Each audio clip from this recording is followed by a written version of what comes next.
तो सबसे पहले मैं आप सब लोगों का शुक्रिया अदा करना चाहता हूँ जिन लोगों ने आज का सेशन ज्वाइन किया है। हम पिछले एक साल से ज़्यादा से ये बुल्स एंड बियर्स का शो कर रहे थे, दो के हम दो तीन दफ़ा लाइव भी आए। लेकिन आई थॉट कि कभी भी एक ऐसा हमने प्लेटफॉर्म उस तरह का हमने नहीं किया जहाँ पे आप इंटरेक्ट भी कर सकते हो हमारे साथ। So this is one of the reason I thought कि हमें ये सेशन अभी करना चाहिए। एक साल का एंड भी आ रहा है और मेरे ख्याल में जो माशाल्लाह एफर्ट थी अमार और फराज की पर्टिकुलरली, और आखिर में सलमान ने भी हमें हमें ज्वाइन किया है। जिस तरीके से इन लोगों ने रिगार्डलेस कि वो दुनिया के किसी भी कोने में बैठे हो, जो एफर्ट इन लोगों ने पुट किया है just to put make sure कि वीकली बेसिस पे ऑन द प्लेटफॉर्म और ऑन ऑल द मार्केट, सिर्फ पाकिस्तान स्टॉक मार्केट की बात नहीं है, सब मार्केट्स के ऊपर जिस तरीके से माशाल्लाह इन दोनों ने और ख़ास तौर पे हम तीनों ने ये कंटेंट कर रहे होते हैं। आई थिंक इसकी दुनिया में कोई मिसाल नहीं है जिस तरह का ये शो इन्होंने डिज़ाइन कर दिया है। इवन सिर्फ आप इनका शो रेगुलरली सुनते रहें, जो लर्निंग आपको इस शो से मिलेगी प्रैक्टिकली विद लॉजिक कि आपको किस पर्टिकुलर कंपनी में या किस पर्टिकुलर मार्केट में क्यों होना चाहिए और क्यों नहीं होना चाहिए, सो उसकी मिसाल नहीं है। तो मैं सबसे पहले तो इन तीन लोगों का शुक्रिया अदा करना चाहता हूँ। सेकेंडली, जो इस पर्टिकुलर शो का फॉर्मेट हम करना चाह रहे हैं आज के टाइम पे, एक सॉर्ट ऑफ हम उसी तरह का सीक्वेंस रखेंगे जिस तरह से बुल्स एंड बियर्स होता है। पहला पोर्शन उसी के ऊपर होगा ताकि लाइव आप जो मार्केट में चल रहा है जिस तरीके से उसकी समरी होगी, ज़्यादा फोकस क्योंकि हमारा आप लोगों से इंटरेक्शन का है।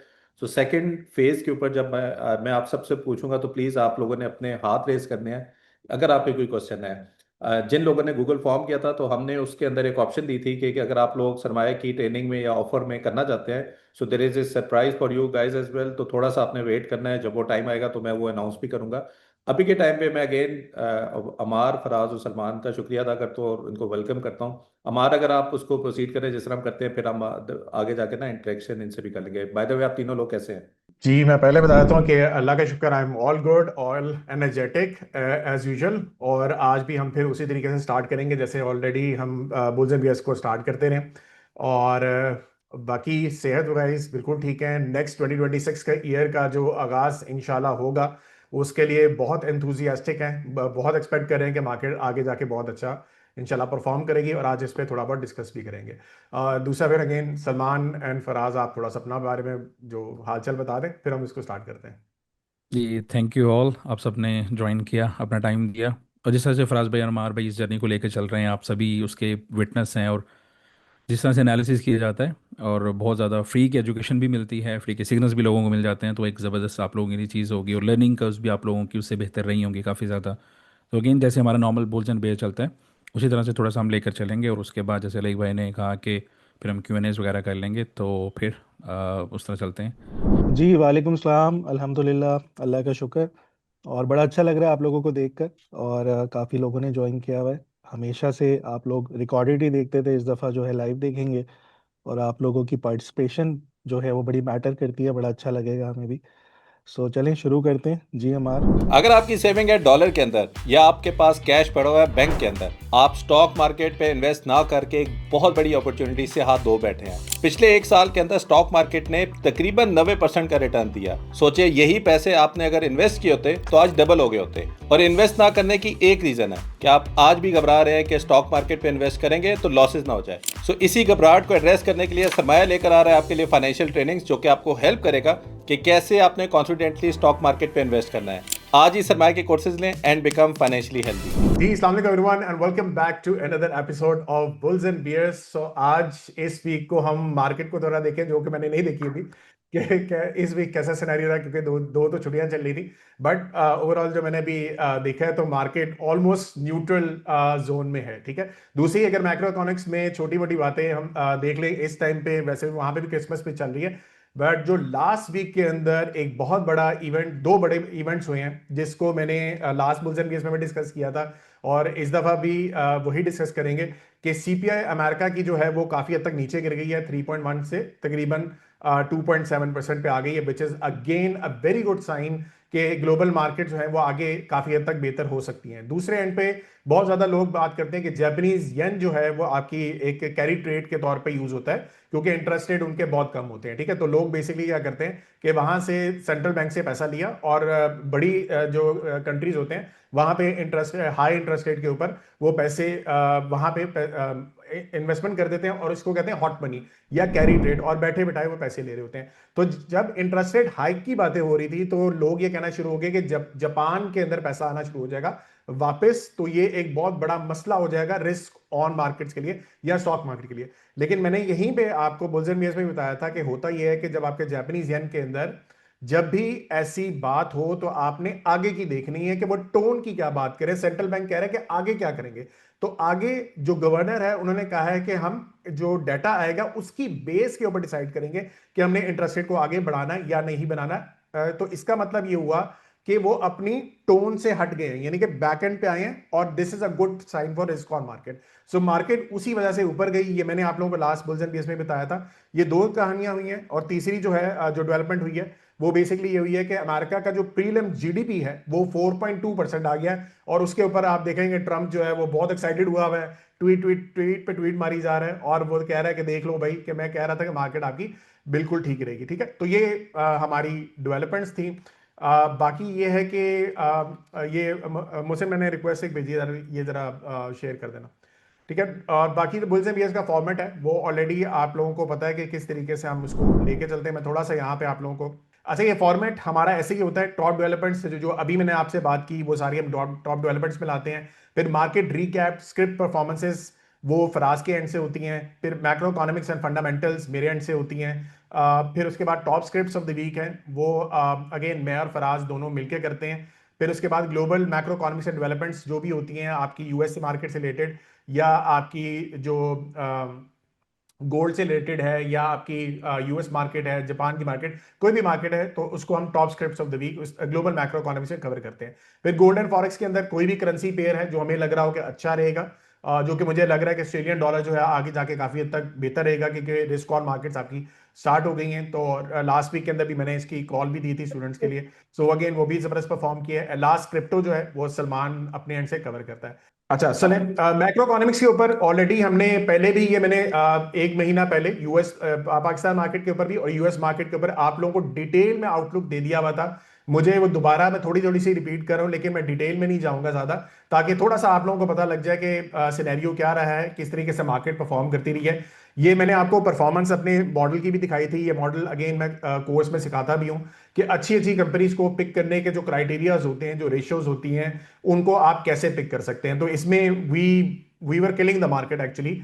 तो ये मैंने सारी आपको फाइल्स दिखाई भी थी उस सेशन के अंदर। वो अगर आप देखना चाहते हैं दोबारा से, ये आप जाके इस सेशन को देख सकते हैं। रिकॉर्डेड अवेलेबल है ऑन सरमाया लाइव सेशन वाला रिकॉर्डिंग के अंदर। ठीक है, ये मेरी टॉप 25 पिक्स थी जो लास्ट ईयर हमने पिक की थी। ये मैंने 13 नवंबर तक इसको देखा है। अभी भी ये सारी तकरीबन इससे भी ज्यादा ऊपर चली गई हुई हैं, तो आराम से हम मार्केट को बहुत जबरदस्त बीट कर रहे हैं। मेरे ख्याल से मार्केट ने 44% किया है, हमारे पोर्टफोलियो ने 53-54% किया है, सिक्लिकल स्टॉक्स ने तकरीबन 56% किया है, again which is very good. और इंशाल्लाह 2026 की भी कोशिश तो यही है कि जो हम अपने एंड से कंपनीज पिक करें वो इसी तरह परफॉर्म करें। बाकी अल्लाह मालिक होता है, मेहनत करना जो है इंसान के ऊपर होता है, वो सिला देने वाला अल्लाह ताला है। ठीक है, तो ये अगेन हमारी अपने एंड पे कोशिश रहेगी। पांच जो चीजें थी जिसके ऊपर बहुत ज्यादा हमने डिस्कस किया था कि इस साल ये डेवलपमेंट थी, दैट इज इंटरेस्ट रेट जो थे वो नीचे आने थे, तो उसकी वजह से हमने सबसे पहले ऑटो सेक्टर के ऊपर आपकी सिनेरियो जो है वो काफी हद तक बेहतर रहा था। फिर ये हमें पता था कि ये सिनेरियो हमारा रहेगा तो गाड़ियां हमारी बिकेंगी। आपने देखा है साजगार परफॉर्म किया, गैल परफॉर्म किया, ये सारी परफॉर्म की। Demand created in housing market, cement sector जो है वो आपका ऊपर जाना था। तो ये भी आप देख सकते हो कि काफी हद तक ये भी सिनेरियो हमारा बेहतर रहा। फिर उसके बाद बैंकिंग सेक्टर के अंदर एक डेवलपमेंट्स हुई थी। अच्छा, डिमांड क्रिएटेड जो है हाउसिंग मार्केट के अंदर हुआ, सीमेंट सेक्टर जो है वो आपका बेहतर हुआ। अगले साल भी एक्सपेक्टेड है कि सीमेंट सेक्टर काफी हद तक आपका बेहतर रहेगा। बैंकिंग सेक्टर में एक डेवलपमेंट हुई थी जो कि हमने बुल्स एंड बियर्स के बिल्कुल स्टार्ट में आप लोगों को बताई थी कि एमडीआरएम, मिनिमम डिपॉजिट रेशियो, एक आपका जो होता है जिसमें स्प्रेड होता है आपका, ये उसमें स्प्रेड आपका एसईसीपी ने थोड़ा सा बढ़ा दिया था बैंक के लिए। ये होता है कि बेसिकली जो इन्वेस्टमेंट बैंक्स कर रहे होते हैं और आपको सेविंग अकाउंट में जो पैसा देते हैं उसके दरमियान में एक फिक्स स्प्रेड होता है। इसको पहले फिक्स रखा गया था, अब इसको थोड़ा सा बढ़ा दिया था पिछले साल के अंदर। उससे क्या हुआ कि आपके जो बड़े बड़े बैंक हैं जिनके बहुत ज्यादा पोर्टफोलियोज थे बड़ी बड़ी कंपनीज के साथ, उन्होंने बेहतरीन परफॉर्म किया, जिसमें बैंक ऑफ पंजाब था, यूबीएल वगैरह थे, ये सारे आपके काफी हद तक बेहतर थे। ठीक है, तो ये सारे सिनेरियो रहे। फिर उसके बाद आपकी insurance companies and investment banks के ऊपर मैंने बात की थी कि ये भी काफी हद तक आपके बेहतर रहेंगे, और ये आपने देखा कि ये काफी हद तक ये भी जबरदस्त परफॉर्म किया है। ठीक है। फिर उसके बाद जो लास्टली था फंडामेंटली स्ट्रॉन्ग कंपनीज, और उसके साथ ट्रिगर्स वगैरह जिनके साथ भी अवेलेबल थे उन्होंने काफी अच्छा परफॉर्म किया। पार्क इलेक्ट्रॉन का अगर आप देखें तो ये भी मेरी टॉप 25 पिक थी, तो उसको ऑर्डर मिले यूएस की तरफ से, टेस्ला की तरफ से, तो वो जो ऑर्डर्स मिले हैं उससे भी उसके अंदर बूस्ट आया। फिर आपने देखा कि जब भी गर्मियां आती हैं तो फ्रिज फ्रीजर वगैरह आपके बिकते ही बिकते हैं, तो वो भी सारी चीजें हुई।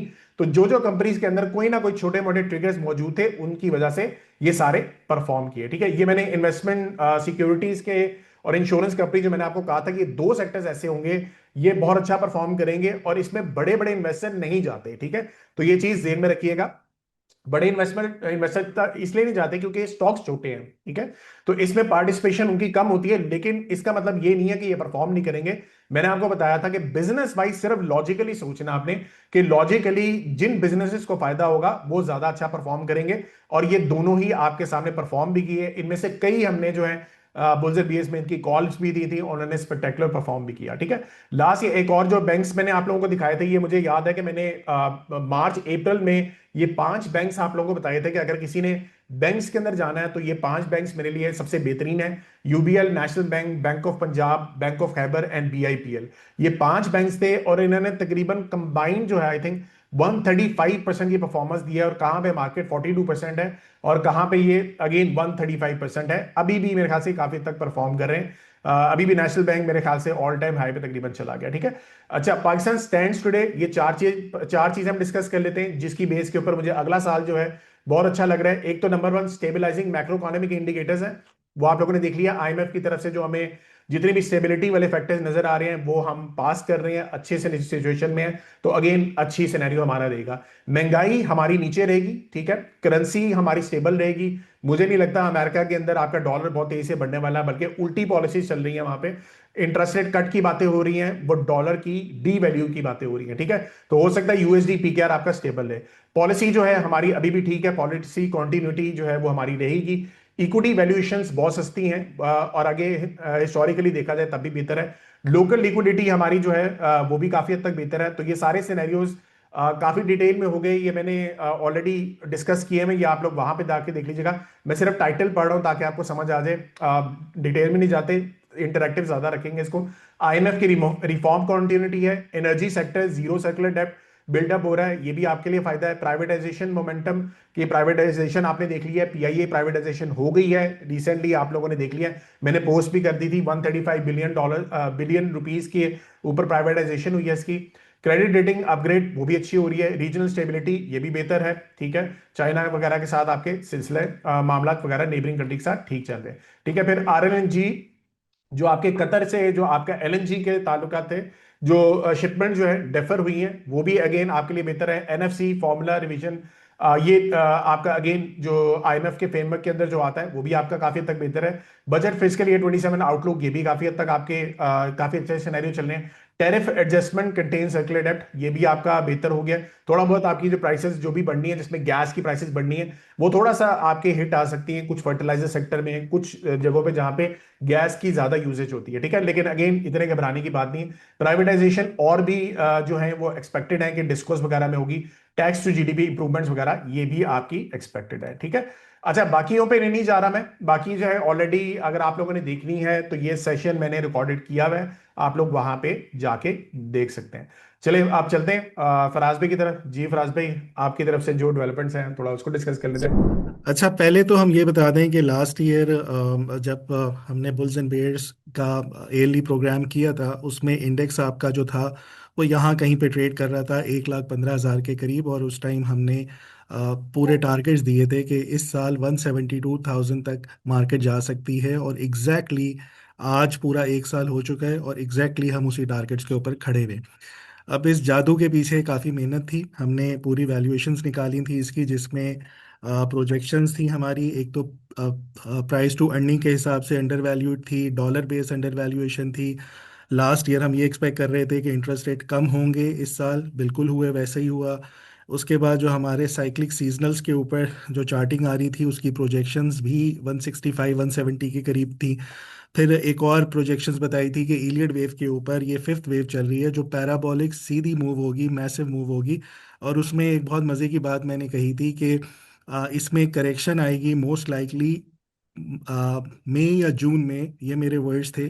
और वो करेक्शंस होगी 10 से 11% की। और एग्जैक्टली मई के महीने के अंदर वो प्रोजेक्शंस पूरी वो सॉरी वो प्रिडिक्शन पूरी हुई जब जंग की सूरत हाल बनी। मार्केट आपकी एग्जैक्टली 11% टूटी। और उससे पहले हम बता चुके थे और बल्कि ये दिसंबर में रिकॉर्डेड हो चुका था कि या तो फेब मार्च में या फिर मई या जून में एक ऐसी करेक्शन आएगी जिसमें सब लोग घबरा जाएंगे। सो ये रोलर कोस्टर राइड होगी 2025 की, जिसमें आपने देखा कि दो तीन बड़ी करेक्शंस आई, एक अप्रैल में आई, एक मई में आई, और उसके बाद से अब मार्केट बिल्कुल सीधी चल रही है। सो ऐसा मेरे ख्याल में जादू एनालिसिस आपको रेयर ही कहीं देखने को मिलेगा। सही है। अच्छा, फिर उसमें हमने लास्ट ईयर के शो में उसी की कंटिन्यूशन कर रहे हैं क्योंकि हम 2026 का आउटलुक देख रहे हैं यहाँ पर। तो उसमें हमने ये कहा था कि भाई अब देखना कैसे, कि पता कैसे चलेगा कि ये आपके टॉप कब डिफाइन होंगे। तो उसमें मैंने कुछ इंडिकेशंस बताई थी कि मंथली चार्टिंग के ऊपर आपकी डाइवर्जेंस बनेगी, वॉल्यूम्स ऑल टाइम हाई पर होंगे, और फिर उसके बाद आपका टॉप के सिग्नल्स या साइंस आना शुरू हो जाएंगे। सो आज हम देखते हैं उन मंथली चार्ट्स के ऊपर। ये लास्ट ईयर भी शेयर किए गए थे। इसमें यहाँ पे जब 2005 से 2008 की रैली थी उसके ऊपर बेयरिश डाइवर्जेंस बनी हुई थी। ये डाइवर्जेंस के बाद फिर क्रैश हो गई थी मार्केट बहुत बुरे तरीके से। 2008 का सबको ही याद होगा कि मार्केट कुछ अर्से बंद भी रही थी और बहुत बुरा क्राइसिस आया था। 2017 ये अभी इतनी पुरानी बात नहीं है, 7-8 साल पहले की है। जिसके बाद मार्केट आपकी 3 साल के लिए बैठ गई थी, उसके ऊपर भी ये सारी इंडिकेशंस नज़र आई थी। राइट नाउ इस टाइम हम लोग 12वें महीने पर हैं इस मंथली चार्ट की वॉल्यूम डाइवर्जेंस के ऊपर, सॉरी बेयरिश डाइवर्जेंस के ऊपर। क्या ये बेयरिश डाइवर्जेंस बहुत ज़्यादा डराने वाली है? मेरे ख्याल में नहीं, ऐसा नहीं है। क्योंकि ये मंथली चार्ट्स के ऊपर की डाइवर्जेंस को मेच्योर होने में 3 से 4 साल लगते हैं। आज अभी इसका पहला साल ख़त्म हुआ है और ये अभी इसमें ये पैराबोलिक मूव स्टिल बाकी है, पोटेंशियल है इसमें अभी भी। दूसरी बड़ी बात इधर यहाँ पे ये है कि जब भी ये वाले टॉप्स लगे, चाहे 2017 का हो या 2008 का हो, दोनों के ऊपर बहुत बड़ी वॉल्यूम्स की डाइवर्जेंस थी और वॉल्यूम्स अपने ऑल टाइम हाई 18 बिलियन के करीब इधर ट्रेड्स होना शुरू हुए थे, जो अभी तक उसके करीब हम नहीं पहुंचे। इस साल अक्टूबर में उस तरह के वॉल्यूम्स थे, लेकिन उसके बाद दोबारा से मार्केट आपकी बढ़ना शुरू हो गई। सो ओवरऑल अभी फ़िलहाल मार्केट में टाइम साइकिल्स के हिसाब से 1 से 2 साल पड़े हुए हैं। हो सकता है 2026 का एंड हो या मिड हो, कहीं ना कहीं मार्केट जो है वो थोड़ा सा आप लोगों को आके तंग करे। जो प्रोजेक्शंस हैं अगर मैं निकालूं इसकी 2008 से 17 की, ये जो 8 साल की साइकिल थी, ये 900% की गेंस थी। राइट नाउ अगर मैं ये 27,000 का बॉटम पकड़ूं 2020 का, तो 7 साल की जो साइकिल्स पर पूरी होती हैं वो 2026 2027 में होती हैं, जो इस मंथली कैरेक्टरिस्टिक जो है उसको भी सेकंड कर रही हैं। और उसके बाद ये जो आपकी क्या कहते हैं डाइवर्जेंस यहाँ पे जो बन रही है, उसको फर्दर फिर मेच्योर होने में अभी थोड़ा सा टाइम है। और ये जो 900% की गेन्स हैं वो ये तकरीबन इसकी जो प्रोजेक्शंस आएगी राइट नाउ वो 2,40,000 या 2,45,000 के इंडेक्स के ऊपर जाके बनेगी 900% की गेन्स, अगर ये पिछले कैरेक्टरिस्टिक को देखें। इससे पहले की जो साइकिल थी जो 99 से चली, 98 के न्यूक्लियर क्रैश के बाद से जो दोबारा मार्केट ने परफॉर्म किया 2008 तक, वो 10 साल की साइकिल थी और उसमें 1800% की गेंस KSE 100 ने शो की। ऑन द लोअर साइड अगर हम इसको 900% रखते हैं तो मार्केट की जो प्रोजेक्शंस बनती हैं अगले 1 या 1.5 साल में, वो तकरीबन 2,40,000 2,45,000 की बनती हैं। एक और चीज़ बता दूं, 2,40,000 45,000 सीधी सीधी ऊपर नहीं जाएगी। ये जो बीच में आप रेड कैंडल्स देखते हैं, इस तरह के बीच में परेशान महीने आएंगे, उसमें अपने नर्व्स के ऊपर कंट्रोल रखना है। बाकी मेरे ख्याल में सब ठीक है। सो इसको बिल्कुल कंक्लूड करूं तो मेरे ख्याल में अभी भी मार्केट अंडर वैल्यूड है और पोटेंशियल है कि मार्केट की रैली कंटिन्यू करे टिल 2,40,000 या 2,40,500 के करीब करीब। सो ये ओवरऑल इसका व्यू है 100 इंडेक्स का। सो मेरे ख्याल में अभी भी टाइम है कि हम इसमें इन्वेस्ट करके एटलीस्ट यहाँ से या एक और आसान उसमें करते हैं कि अभी भी मार्केट में पोटेंशियल है कि यहाँ से अपसाइड आपको 30-35% 40% की गेंस भी दिखा सकती है।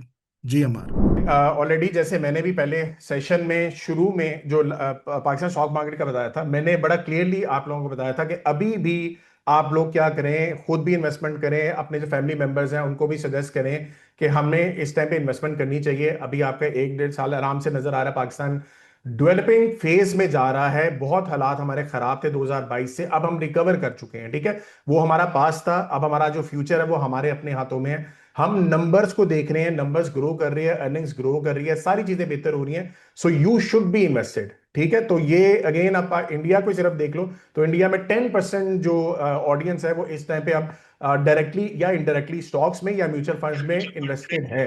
और अगर हम सिर्फ पाकिस्तान को देखें तो इस टाइम पे भी अभी हम 0.05% कुछ जो है वो सिर्फ इन्वेस्टेड हैं, तो बहुत हम पीछे हैं। तो हमें फौरी तौर पे आगे जाना चाहिए, और ये हम लोग ही आगे सजेस्ट करते हैं, कहते हैं। आप लोगों का भी काम है कि अपने फैमिली मेंबर्स को बताएं कि ये सही तरीकेकार है, अपने जॉब बिजनेस के अलावा इसमें भी पार्टिसिपेट करें। जी आई थिंक लाइक भाई इसको फिर आगे बताएं किस तरह कैरी फॉरवर्ड करें। आई थिंक थोड़ा सा आउटलुक अगर सलमान भी हमें दे दें क्रिप्टो के ऊपर, फिर हम जरा फॉर्मली इंटरेक्शन की तरफ जाते हैं। सलमान, अगर आप थोड़ा सा अपना भी बता दो, फिर हम करते हैं स्टार्ट। 2024 2025 को अगर हम पूरी क्रिप्टो को ओवरऑल देखते हैं, जिसमें हमारा बिटकॉइन या ऑल्ट कॉइन जितने भी होते हैं उनकी हम देखते हैं प्राइस सेक्शन को, तो वहाँ पे थोड़ी सी हमें डिस्क्रिपेंसी दोनों में देखने को मिलती है और लैग देखने को मिलता है। स्पेशली जिस तरह से बिटकॉइन ने परफॉर्म किया और उसके बाद ऑल्ट्स उस तरह से नहीं कर पाए, या हमारे पास शॉर्टर रैलीज आई। अब उसको पूरा जो मैंने प्रिपेयर किया हुआ है, पूरी ये आउटलुक है, ये हमारा जो नेक्स्ट मंथ में वेबिनार होगा क्रिप्टो का, उसके अंदर हम डिटेल में उसको डिस्कस करेंगे, उसके क्या क्या फैक्टर्स है। लेकिन आगे का अगर हम देखते हैं और अभी करंट सिचुएशंस को हम देखते हैं, तो उसके अंदर बहुत ज़्यादा डूम एंड ग्लूम की वाली जो भी ऑल्ट कॉइन्स को आप करना चाह रहे हैं, उसके लिए इंपॉर्टेंट आपके लिए बहुत ज़्यादा होगा कि आप स्पेसिफिक सेक्टर्स को उसमें हिट करें। क्योंकि बहुत सारे कॉइन्स मार्केट के अंदर आ रहे हैं डेली की बेसिस पर, थाउजेंड्स ऑफ कॉइन्स लॉन्च हो रहे हैं, कोई भी लॉन्च कर सकता है। तो इस तरह के सिनेरियो के अंदर बहुत इंपॉर्टेंट होता है कि आप सेक्टर स्पेसिफिक होकर अपने प्रोजेक्ट्स को या कॉइन्स को चूज़ करें। और जब इस तरह की साइडवेज मार्केट होती है या सेंटीमेंट थोड़ा सा लो होता है, तो उस तरह की सिचुएशन के अंदर ऐसा हरगिज़ नहीं होता कि वहाँ पे अर्निंग की अपॉर्चुनिटीज़ नहीं होती। अर्निंग की अपॉर्चुनिटीज़ डेली की बेसिस पर ट्रेडिंग की वॉल्यूम्स को देखते हुए, सेक्टर वाइज देखते हुए बहुत सारी अपॉर्चुनिटीज़ होती हैं। तो अगर आप पिछले 2-3 महीने के जब से हम क्रिप्टो को कवर कर रहे हैं, बुल्स बीएस को उठा के देखेंगे और स्टेटिस्टिक्स उठा के देखेंगे, तो आपको नियरली 80% से ज़्यादा का वहाँ पे विन रेट भी मिलेगा। और ना सिर्फ विन रेट वहाँ पे अच्छा मिलेगा, बल्कि आपको जो रिस्क और रिवॉर्ड रेशो है वो बहुत ज़्यादा बेहतर मिलेगी। आपको 2 to 3% वहाँ पे आपको गेन देखने को मिलेगा। तो मेनली जो 2026 के सेक्टर्स आपके लिए इंपॉर्टेंट हैं, आपने देखने हैं, उसमें आपने स्टेबल कॉइन्स की एवोल्यूशन को देखना है कि वो किस तरह से डिफरेंट कंट्रीज़ उसको अडॉप्ट कर रही हैं। सेकेंडली, रियल वर्ल्ड टोकनाइजेशन, कि आपके जितने भी, जैसे for example Pakistan T bills को टोकनाइज करने जा रहा है, यूएई आपके रियल स्टेट को टोकनाइज करने जा रहा है। तो रियल वर्ल्ड में मेनली जो टोकनाइजेशन है वो आपकी रियल स्टेट मार्केट के अंदर आ रही है और आपकी फाइनेंशियल एसेट क्लासेस हैं उसके अंदर आ रही है। तो ये सेक्टर हमारे लिए बहुत ज़्यादा इंपॉर्टेंट होगा। अगेन वेबिनार के अंदर हम इसको डिटेल में डिस्कस करेंगे। हाइब्रिड फाइनेंस के डिसेंट्रलाइज फाइनेंस और जो सेंट्रलाइज करंट आपका ट्रेडिशनल फाइनेंस है, बैंकिंग सिस्टम, क्योंकि आप स्ट्रेट अवे एक सिस्टम से दूसरे सिस्टम में नहीं शिफ्ट हो सकते। तो पहले एक हाइब्रिड सिस्टम आता है और उसके बाद फिर एक प्रॉपर ट्रांजिशन होती है नए सिस्टम के अंदर। तो एक हाई फाई सिस्टम हम देखने को हमें मिलेगा 2026 में। इसके अलावा जो इंपॉर्टेंट सेक्टर्स हमारे पास आते हैं उसमें प्राइवेसी का बहुत ज़्यादा आता है। प्राइवेसी में हमारे पास कुछ प्रोजेक्ट्स होते हैं बहुत अच्छा काम कर रहे हैं, वो भी अगेन हम उसमें डिस्कस करेंगे। मेनली इस साल भी जो हमें देखने को मिला है वो इंस्टीट्यूशनल जो कैपिटल है वो बहुत ज़्यादा आया है। पहले ये होता था कि फोमो रिटेल एंड पे होता था, जैसा कि हम इन्वेस्टमेंट्स करते हैं, हमें फोमो का शिकार हम होते होते थे। लेकिन करंटली हमें ये चीज़ बिटकॉइन में देखने को मिली कि इंस्टीट्यूशंस भी उसमें काफ़ी ज़्यादा फोमो का शिकार होना शुरू हुए। तो एक इंस्टीट्यूशनल कैपिटल बहुत ज़्यादा उसके अंदर आया और अभी हम उसी फेज़ के अंदर करंटली भी चल रहे हैं। इसके अलावा अगेन एआई इंटीग्रेशन हमारे पास एक बहुत बड़ा सेक्टर होगा नेक्स्ट ईयर। ये हम सब चीज़ों को कवर करेंगे। तो अर्ली 2025 को अगर हम थोड़ा सा देखें, जो इस साल जैसे हमारा चला था, मार्केट आपकी काफ़ी कंसोलिडेट भी हुई और डिफरेंट टाइम फ्रेम्स के अंदर आप देखते हैं मंथली या वीकली बेसिस पर, और हमें वहाँ पे एक करेक्शन भी देखने को अच्छी मिली।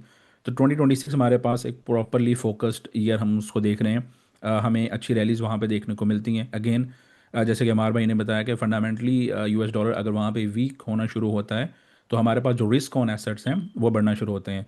और अगेन जो हमारे पास क्रिप्टो इंडस्ट्री है ये हमारे पास हायर बीटा पे प्ले करती है, जो हमारे पास दूसरी एसेट क्लासेस हैं, जैसा कि आपके स्टॉक मार्केट्स होती हैं। तो इस तरह से मनी की रोटेशन आपकी गोल्ड से कि जब स्टॉक मार्केट्स के अंदर होती है, और फिर स्टॉक मार्केट से जो लोग पैसा बनाते हैं वो फिर क्रिप्टो की तरफ पैसा रोटेट हो रहा होता है, और फिर क्रिप्टो में भी इस तरह से बिटकॉइन में और फिर मेजर में और फिर उसके बाद स्मॉल की तरफ आना शुरू होता है। तो वो रोटेशन जो है वो अभी स्टार्ट नहीं हुई है। अगर नहीं हुई है तो ये अच्छी बात होती है कि आप लोग अपनी पोजीशंस को वहाँ पे बिल्डअप कर सकते हैं। नो डाउट पोजीशंस नीचे जाती हैं, लेकिन उसमें घबराने वाली, परेशान होने वाली बात उसमें ऐसा नहीं होती। तो बाकी सारी चीज़ों करेंगे, लेकिन जो मेन आपने फोकस रखना होगा 2026 में, आपने अपनी जो कोर पोर्टफोलियो फाउंडेशन अपनी प्रॉपरली उसके अंदर बिल्डअप करनी होगी, जिसमें मेजर आपके जो टॉप के कॉइन्स हैं वो होने चाहिए। कुछ अल्टरनेटिव कॉइन्स भी आप ले सकते हैं। ग्रोथ नैरेटिव एक्सपोजर आपका लाजमी होना चाहिए। आपको पता होना चाहिए कि किस सेक्टर में कब मूव आ रही है, और ये अगेन ब्लॉकचेन की मदद से आपको सब चीज़ें पता भी चल जाती हैं। की मैट्रिक्स, क्या आपके डिफरेंट जो इंस्टीट्यूशंस हैं उसमें ईटीएफ्स के कैसे फ्लो हो रहे हैं, क्या वो बेच रहे हैं या वो बाय कर रहे हैं, जो टोटल वैल्यूएशन लॉक्ड आपकी हो रही है उसमें ग्रोथ हो रही है या नहीं हो रही, तो ये भी आपको देखना होगा उसके अंदर। इसके अलावा अगर जो आपने मैनेज करना होगा अपने जितने भी रेगुलेशंस होती हैं, फॉर एग्जांपल अगर कोई कंट्री, लेट्स से यूएस है, वो कुछ लॉ ऐसा ले आती है जो कि क्रिप्टो के हक में नहीं होगा या हक में होगा, तो दोनों सिनेरियो में आपने अपने रिस्क को प्रॉपरली मैनेज करना होगा। अगेन बाकी जो भी हमारी चीज़ें होंगी वो हम फिर वेबिनार के अंदर डिस्कस करेंगे। जी अमार भाई। चलें, ग्रेट हो गया। आई थिंक जो मेन मैक्रो के पर्सपेक्टिव से इस वीक की जो सबसे बड़ी हाईलाइट थी वो पीआईए का प्राइवेटाइजेशन था। और वो एक बहुत बड़ा पॉजिटिव इम्पैक्ट जाता है पूरी दुनिया में एक लिहाज से कि जो पाकिस्तान ये प्राइवेटाइजेशन में काफ़ी अरसे से स्टक था, और पिछले 20 साल में I think this is the major deal जो कि क्रैक हुई है। एंड वी होप कि ये जो मैक्रो साइड से फॉरेनर्स का भी जो इंटरेस्ट लेवल है वो पाकिस्तान में इंक्रीज होगा। अब मैं आप सबसे रिक्वेस्ट करता हूँ, जिन जिन के जो क्वेश्चन है हमने कोशिश की है कि इसको बहुत ही थोड़ा प्रिसाइज रखें, ताकि आप सब लोग जो कि बेसिकली क्वेश्चन पूछना चाह रहे हैं, इंटरेक्शन करना चाह रहे हैं, एक एक करके आप अपना हाथ रेज कर दें। हाथ रेज करने के लिए आपके पास नीचे दिया है ऑप्शन, एक दी हुई है, प्लीज आप उसको देख लीजिएगा। मोहसिन, मीनवाइल आप कमेंट सेक्शन को भी इनेबल कर दो। मैं कोशिश करूंगा जब जब क्वेश्चन हो रहे होंगे मैं क्वेश्चन चैट में भी जो आ रहे हैं उसको भी पूछ लूंगा। पाकिस्तान दुनिया का तीसरा बड़ा मुल्क है जिसमें सबसे ज्यादा क्रिप्टो इन्वेस्टर है, लेकिन आज भी जब भी क्रिप्टो मार्केट थोड़ी सी भी नीचे जाती है, सबसे ज्यादा लॉसेस करने वाला मुल्क सरे फहरिस्त पाकिस्तान है। इससे ये समझ आती है कि जो लोग इन्वेस्ट कर रहे हैं उनको पैसे बनाने का तरीका भी नहीं पता। सो हम लेकर आ रहे हैं सरमाया के ऊपर क्रिप्टो फंडामेंटल्स की ट्रेनिंग, जिसके अंदर आप फाइंड आउट कर सकते हैं कि वो कौन से फंडामेंटली स्ट्रॉन्ग क्रिप्टो करेंसीज है जहां पे आप इन्वेस्ट कर सकते हैं और आपने अपना रिस्क कैसे मैनेज करना है। सो आज ही सरमाया की ट्रेनिंग लें एंड बिकम फाइनेंशियली हेल्दी। सबसे पहले जो हैंड नजर आ रहा है, उसामा कमरान, काइंडली आप अपना unmute करके आप अपना क्वेश्चन कर लें, फिर आप एक एक करके शुरू करते हैं। जी उसामा। अस्सलाम एवरीवन। जी वालेकुम जी सलाम। वास्ता। अच्छा, मेरा क्वेश्चन फराज भाई से है। फराज भाई, पहले तो एक्सेप्शनली वेरी गुड रिजल्ट्स। आप सारी मार्केट्स को कवर कर रहे हैं, ग्लोबल मार्केट्स भी, पीएसएक्स भी, क्रिप्टो भी, सारी चीज़ें कवर हो रही हैं और सारों के बड़े ही अच्छे रेट्स हैं। आपकी सरमाया की जो ट्रेनिंग्स हैं उनकी बहुत ही अच्छी फीडबैक्स हैं। बस थोड़ा सा मुझे ये डिफरेंस बता दें कि यूट्यूब में भी काफ़ी चीज़ें मिल रही हैं, बुक्स में भी काफ़ी चीज़ें, पैटर्न्स वगैरह होते हैं। उनकी स्ट्रेटेजी से जो हम सीखते हैं और जो आपकी जो स्ट्रेटेजीज है, आपकी मतलब कि काफी ज्यादा एफिशिएंट रिजल्ट्स हैं। तो वो क्या डिफरेंस है, और आपकी ये जो ट्रेडिंग वगैरह, इससे हम मजीद क्या फायदा उठा सकते हैं? जी उसामा, थैंक यू। बहुत अच्छा फीडबैक दिया आपने। अगर आप फॉलो कर रहे हैं तो डेफिनेटली आपको आइडिया होगा कि सरमाया की ट्रेनिंग्स और सरमाया की कम्युनिटी के जो अलमनाई स्टूडेंट्स बैठे हुए हैं वो इस टाइम दुनिया में बहुत बेहतरीन ट्रेडर्स बन के उभर रहे हैं। हमारी कम्युनिटी में जो प्रॉफ फर्म ट्रेडर्स हैं, यानी कि बगैर पैसों के या थोड़े से पैसों के जो फंड्स मिलते हैं आपको, आप उसके ऊपर अच्छी ट्रेडिंग करके पैसे बना सकते हैं डॉलर्स में।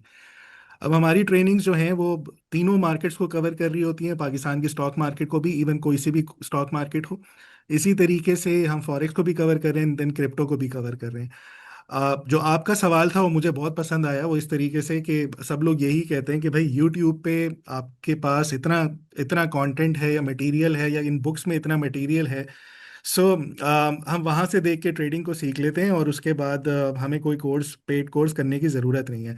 आप बिल्कुल सीख सकते हैं, अच्छी बात है। लेकिन क्वेश्चन ये है मेरा आप लोगों से, जो आपसे, कि अगर उधर से आपने कोई वीडियो देख ली, कोई आपको मसला आया अपनी स्ट्रैटेजी में, जब आप उसको एग्जीक्यूट कर रहे होते हैं, सो आप किससे सवाल पूछेंगे या आपको कौन समझाएगा?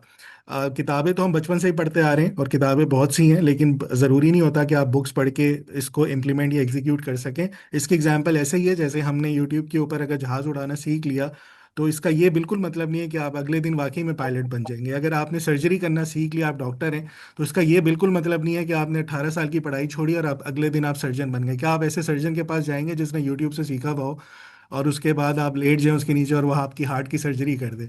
सो 99% चांसेस हैं कि आखिरी दिन ही होगा फिर वो। सो ये इस चीज़ को समझना है कि भाई जो स्ट्रैटेजीज, पहली बात तो ये जो स्ट्रैटेजीज हम लोग बता रहे हैं वो वाकई में यूट्यूब के ऊपर नहीं है और वाकई में किसी किताब में नहीं है। सो दो तीन हमारी एक ऐसी स्ट्रैटेजीज हैं जो कहीं डिस्क्लोज हुई भी नहीं है अभी तक कहीं पर भी, इवन अब लोग उसको कॉपी करके आगे आना चाह रहे हैं। इवन जो रिस्क रिवॉर्ड मैनेजमेंट सिस्टम है, ये मेरी जितने भी यहाँ पे अगर कोई पुराने स्टूडेंट्स बैठे हैं ये सेकंड करेंगे और बताएंगे कि मैं इनको एक क्वेश्चन देता था कि यार मुझे बताओ कि ऐसे ऐसे रिस्क लोगे और ऐसा रिवॉर्ड लोगे, मुझे इसका आंसर निकाल के बताओ। तो ये एआई से, चैट जीपीटी से, सबसे जाके पूछ कर आ गए। अगर क्लास में 100 बंदे ना, किसी एक ने भी सही जवाब नहीं दिया था। तो इसका ये मतलब है जो रिस्क रिवॉर्ड मैनेजमेंट सिस्टम बताया जा रहा है वो इट सेल्फ इतना सिक्योर्ड और पैम्पर्ड रखेगा आपके अकाउंट्स को कि आप उस पर वॉश आउट नहीं होते। इसके अलावा जो स्ट्रैटेजीज हैं, एक स्ट्रैटेजी मैंने ऐसे डिस्क्लोज की है कि इसके ऊपर आपको कुछ भी नहीं करना सिर्फ एक छोटी मोटी ट्रेड्स लेनी है और उसके बाद आप सीधा अकाउंट्स को पास करना शुरू कर देते हैं। अगेन, जो लॉन्ग टर्म की सेकुलर बुल मार्केट्स होती हैं उसकी एग्जीक्यूशन हमने रियल टाइम के ऊपर एक इस तरीके से क्रैक किया है कि हम प्रॉब्लम्स को इजीली पास कर सकें। ये भी स्टूडेंट्स जो हैं वो बताएंगे और आप अक्सर लर्न टू अर्न के एपिसोड भी देखते होंगे। इसके अलावा जो कम्युनिटी इटसेल्फ है उसमें इतने अच्छे हमारे सीनियर ट्रेडर्स बैठे हुए हैं या इतने अच्छे मेंटोर्स बैठे हुए हैं, आपको कोई भी इशू आता है आप आए कम्युनिटी में पूछें, कोई ना कोई डेफिनेटली आपको गाइड करता है। सो लाइक माइंडेड लोगों की कम्युनिटी का होना एक बहुत ज़रूरी चीज़ है। आप अगर एक ऐसे इन्वायरमेंट में बैठे हुए हैं, एक इकोसिस्टम में बैठे हुए हैं जहाँ पे आपको कभी भी कोई इशू आएगा किसी भी ट्रेडिंग के हवाले से, अकाउंट्स के हवाले से, फौरन आपकी कम्युनिटी में आपके लिए बहुत से लोग हेल्प करने के लिए बैठे होंगे। अगर आप कहीं स्ट्रगल कर रहे हैं और आपके पीछे कोई थपकी देने वाला हो तो मेरे ख्याल में थोड़ी सी मोटिवेशन आपको कहाँ से कहाँ पहुँचा देती है। तो ये चीज़ें हैं जो कोर्स को बिल्कुल ही अलग एक लीग में ले जाता है। और अल्लाह का शुक्र है इसके रिजल्ट्स अपने आप बोलते हैं। बल्कि कल भी मैंने एक अपनी कम्युनिटी में सेशन किया था, उसके बाद से कम्युनिटी में काफ़ी एनर्जी और हमें अपने स्टूडेंट्स जो है वो पंप होते हुए नज़र आ रहे हैं। सो ये फ़र्क है भाई बाहर की ट्रेनिंग्स में या बाहर के कंटेंट में। मैं बिल्कुल मना नहीं करूँगा, अगर आप लोग यूट्यूब से सेल्फ लर्निंग करना चाहते हैं बिल्कुल करें, इसमें कोई बुराई नहीं है और कोई आपको यहाँ पे फोर्स नहीं कर रहा कि आप मेरी ही ट्रेनिंग लें। आप कहीं से भी जाके पढ़ लें, लेकिन पढ़ें ज़रूर। मैं यहाँ पे थोड़ा ऐड कर दूंगा। देखें, हम एज ए प्लेटफॉर्म हमारी स्ट्रेटजी बहुत ही एक डिफरेंट लेवल के ऊपर है। अब ये जो सेशन हम आप लोगों से कर रहे हैं, ऑब्वियसली किसी ने कोई पे नहीं किया, एंड वी अगेन हम आपकी टाइम की वैल्यू कर रहे हैं by providing you the information जिससे आपको बेनिफिट मिले। ये फराज कहीं पे ट्रैवल कर रहे हैं, अमार कहीं पे ट्रैवल कर रहे हैं। इनफैक्ट अमार और सलमान जो है वो तो पाकिस्तान में है भी नहीं, लेकिन हमने थोड़ा सा स्ट्रक्चर को ऐसे किया है कि हम आपको हर वीक के ऊपर, और अगेन आपको बुल्स एंड बियर्स देखने के कोई पैसे नहीं देने। ये वो इन्फॉर्मेशन है जो कि मे बी आप पेड जाएंगे तो तब भी इस क्वालिटी की आपको इन्फॉर्मेशन नहीं मिलेगी। सो हमारी जो स्ट्रेटेजी है बहुत सिंपल है कि जहाँ पे मासेस को टीच करना है, रीच करना है, समझाना है, जिनके पास टाइम है पैसे नहीं है, तो ये शो इटसेल्फ आपके लिए इतना बड़ा एसेट है जिससे आपको बहुत फायदा हो सकता है। हाँ, जहाँ पे आपके पास अगर टाइम नहीं है, आप अपने आप को लिमिटेड सॉर्ट ऑफ टाइम दे पा रहे हैं, और आप एक ऐसे इन्वायरमेंट में आना चाहते हैं जिसमें फराज ने जिस तरह कहा कि इनफैक्ट जो हमारी ट्रेनिंग में भी आते हैं 80% ऑफ द पीपल जो पहली असाइनमेंट सबमिट करते हैं वो सही नहीं होती है। इसका मतलब ये नहीं है कि उन्होंने सही तरीके से पढ़ा नहीं है, लेकिन आप जिस तरीके से इंफॉर्मेशन रिसीव करते हैं और जिस तरीके से आप प्रैक्टिकल असाइनमेंट में जो हम आपसे कहते हैं कि डालें, अगर उस इंफॉर्मेशन को सीखने का और उसको अप्लाई करने का डिफरेंट है, वहां पे फिर ट्रेनिंग बड़ी हेल्पफुल रहती है कि वहां पे फिर हमने पूरा एक प्लेटफॉर्म बिल्ड किया हुआ है जो कि हम आपको स्टेप बाय स्टेप लेके चलते हैं कि आप उससे बेहतरी कैसे कर सकते हैं। इनफैक्ट मुझे लगता है कि काफ़ी क्वेश्चन इससे रेलिवेंट ही होंगे, तो मैं अमार को भी कहूँगा काइंडली, जिस तरह फराज का तो हमें पता चलता है इन्वेस्टिंग मास्टरी, और अगेन सलमान भी अगर थोड़ा सा ब्रीफली लोगों को ये बता दें कि अगर वो आते हैं तो इनको क्या वैल्यू मिल सकती है, ताकि हम एक ही को में ये वाला सवाल कवर करें फिर हम दूसरे उसमें आते हैं। अमार, अगर आप थोड़ा सा एक्सप्लेन कर दो। जी बिल्कुल। सो इन्वेस्टमेंट मास्टरी ऑलरेडी आपको नाम से ही पता लग रहा होगा कि इन्वेस्टमेंट के ऊपर इसको हमने बिल्ड किया हुआ है। और ये चीज़ ध्यान में रखिएगा कि ये इन्वेस्टमेंट को जब हम इसको मैंने ट्रैक भी किया हुआ है, जो चीज़ें इसमें कवर की हुई हैं, सबसे पहले मैं हमेशा फोकस इस चीज़ पे करता होता हूँ कि यार ये इन्वेस्टमेंट सिर्फ स्टॉक मार्केट की इन्वेस्टमेंट नहीं है, ये investment in different asset classes है। आपको पहली चीज़ ये पता होनी चाहिए कि आपकी मार्केट, स्टॉक मार्केट भी परफॉर्म करेगी या नहीं, ठीक है, और उसके मैक्रो इकोनॉमिक्स जो है क्या वो उस हक में है या नहीं है। तो ये सारी वैसे कुछ ना कुछ बुल्स एंड बियर्स में आप लोग ऑलरेडी देखते रहते हैं। जो मैं इंटरेस्ट रेट की बात करता हूँ या इन्फ्लेशन की बात करता हूँ, इस तरह की चीजें बात करता हूँ, ये तकरीबन वही सेम चीजें, बट थोड़ा सा आप कह लो स्ट्रक्चर्ड फॉर्म में। तो स्ट्रक्चर्ड फॉर्म में आपको वहां पे मिलती हैं, फिर आप उसमें प्रैक्टिस वगैरह करते हो। तो पहले 2-3 वीक्स जो है हम इसके ऊपर कॉन्सेंट्रेट करते हैं, हम म्यूचुअल फंड्स को थोड़ा सा समझने की कोशिश करते हैं कि आजकल वो कहाँ पे इन्वेस्टमेंट कर रहे हैं, क्या वो स्टॉक मार्केट में कर रहे हैं या नहीं कर रहे हैं, और अगर कर रहे हैं तो कौन से सेक्टर्स में जा रहे हैं, और कौन से सेक्टर्स में जा रहे हैं तो कौन से स्टॉक्स के ऊपर पिक कर रहे हैं। ठीक है, रिसेंटली अभी आपने वो देखा भी होगा, लेक भाई ने एक नया टूल भी बनाया जो कि पहले पिछली वेबसाइट पे भी था, म्यूचुअल फंड फेवरेट के नाम से। ठीक है, अब उसमें क्या है कि जो भी म्यूचुअल फंड उसमें एंटर हो रहा है किसी नए स्टॉक के अंदर, तो वो पता लग रहा है कि इसके अंदर कोई वो कोई एक्सपोजर लेना चाह रहे हैं या उसमें इंटरेस्ट शो करना चाह रहे हैं। रिसेंटली एफएफसी के अंदर अगर आप देखोगे तो बहुत ज्यादा एक्सपोजर लिया है म्यूचुअल फंड ने।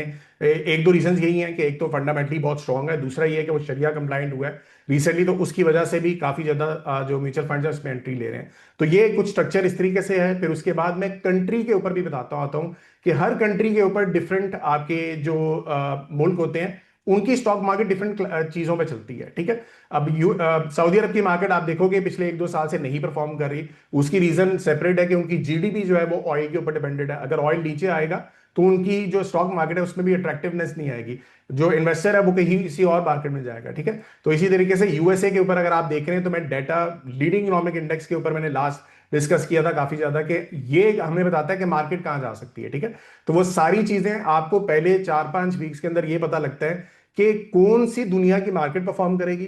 ठीक है, क्या आपको उस मार्केट में जाना चाहिए या नहीं जाना चाहिए, कौन से सेक्टर में आपको जाना चाहिए इस टाइम पे। फिर सेक्टर्स के बाद जब आप स्टॉक्स पे आते हो, फिर हमारा पूरी एक जर्नी स्टार्ट होती है जिसमें 7 to 8 वीक्स हम सिर्फ स्टॉक्स को पढ़ते हैं कि स्टॉक्स आपने कैसे पिक करने हैं। ठीक है, उसमें बहुत डिटेल है, अब उसमें डिटेल में नहीं जाऊंगा। उसमें फाइनेंशियल एनालिसिस आता है, आपका वैल्यूएशन एनालिसिस है, बिजनेस एनालिसिस है, मैनेजमेंट एनालिसिस है, फिर आपके एक्सप्लोसिव जो कैटेगरी होती है स्टॉक्स की वो है, इंट्रिंसिक वैल्यूज हैं। ठीक है, तो और फिर स्ट्रेटजीज अलहदा हैं। तो ये सारी चीजें जो मैं आप लोगों के सामने लास्ट जो न्यूयॉर्क जो नैस्डैक के ऊपर भी मैंने आपको एनालिसिस करके दिया था, वही सेम कॉन्सेप्ट जो मैं पाकिस्तान के ऊपर अप्लाई कर रहा हूँ वही मैंने आपको यूएस के मार्केट पे अप्लाई करके दिखाए हैं। और वहां पे मार्केट मेरे ख्याल से आई थिंक इस दफा 1-2% ऊपर है एक महीने के अंदर। और वो जो पोर्टफोलियो है आप देख लो, खुद खुद ही आप लोगों ने देखा है 7-8% वो ऊपर चला गया। तो कहाँ पे 1-2%, कहाँ पे एक पोर्टफोलियो 7-8%। बताने का मकसद ये है कि जो प्रैक्टिकल